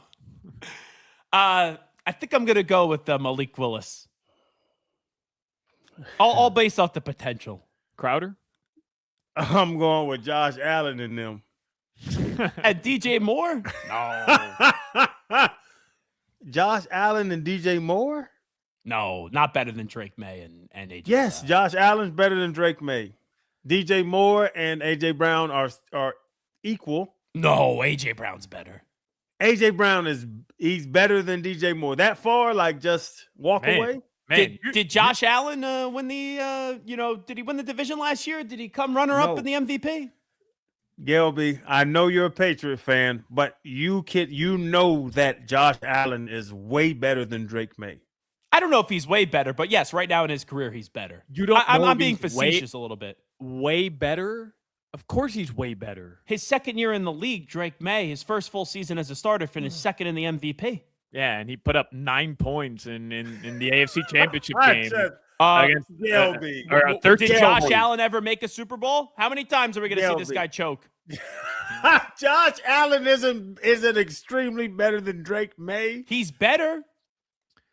Did Drake May not walk to Buffalo last year and beat Josh Allen in his house? He did late. Now Josh got revenge. Josh Allen right now is a better player. I'm not saying he's not. But significantly better? I don't know about that. Oh, Yes. yeah. Yes. You need to use significantly better. You need to use you have Epically. Let's you say have to epically. you've Well, got let's to be throw real. you've got to throw What an do you adjective two there, bro. bozos know about quarterbacks? You guys have talked about all these quarterbacks for years, and you guys never been. You couldn't identify a good quarterback if it was sitting right in front of you and smacked you in the face. Well, just wait because Malik Willis and Tutu Atwell will be the most dynamic wide receiver quarterback duo in the AFC East when it's all said and done this year. I do have a serious question though. Tyreek Hill, where is he playing football this year? If I was, where do I think? I don't know. If he knew me, and I don't know Tyreek from the guy, down the street. He needs to go back to Kansas City. That's what I think too. I think he'll go to Buffalo. Kansas City. Yeah. Buffalo. No, go to Kansas City. They know him. They're going to give him time off. They know he just came off an injury. He knows Pat. They know their route combinations. Like, even if they don't have the money to do it, he needs to take a pay cut to go back to his comfort level of Kansas City. Real quickly, would you pay Stephon Diggs a lot of money for 1 year to come in to just at least give a fair evaluation to Malik Willis? No. How about Cardi B? Would you pay her to come to Miami? Yes. Okay, gotcha. All right, let's get to headlines. Those are pretty much your headlines. They're sponsored by Doral Kia. You always pay less with your Pricito at Doral Kia. Visit us at Doralkia, doralkia.com. I will add that the Miami Marlins, they open up a Monday, Tuesday, Wednesday midweek series against the Washington Nationals. First pitch tonight is coming your way in just a couple hours. You can listen to the game right here on FM 104.3 WQAM. Marlins on deck with Steven Strom gets underway after PM. Your weather in South Florida right now, it is 87 degrees. Tonight, the lows will be in the upper 70s. That's brought to you by Tornado Roofing and Contracting, replacing roofs, roof repairs, maintenance, and hurricane impact windows and doors. Visit tornadoroofing.com. The summer of soccer is here, and we're giving away a soccer swag bundle valued around $250 from Sinbad Sports in the Coral Ridge Mall in Fort Lauderdale. For your chance to win, text the word soccer to 20357. That's soccer to 20357. For more information, go to WQAM.com. This is a text contest. Message and data rates may apply. Don't text and drive. Will Manso joins us next. You're listening to the Hawk, Crowder, and Solana Show. My prostate's the size of a bagel.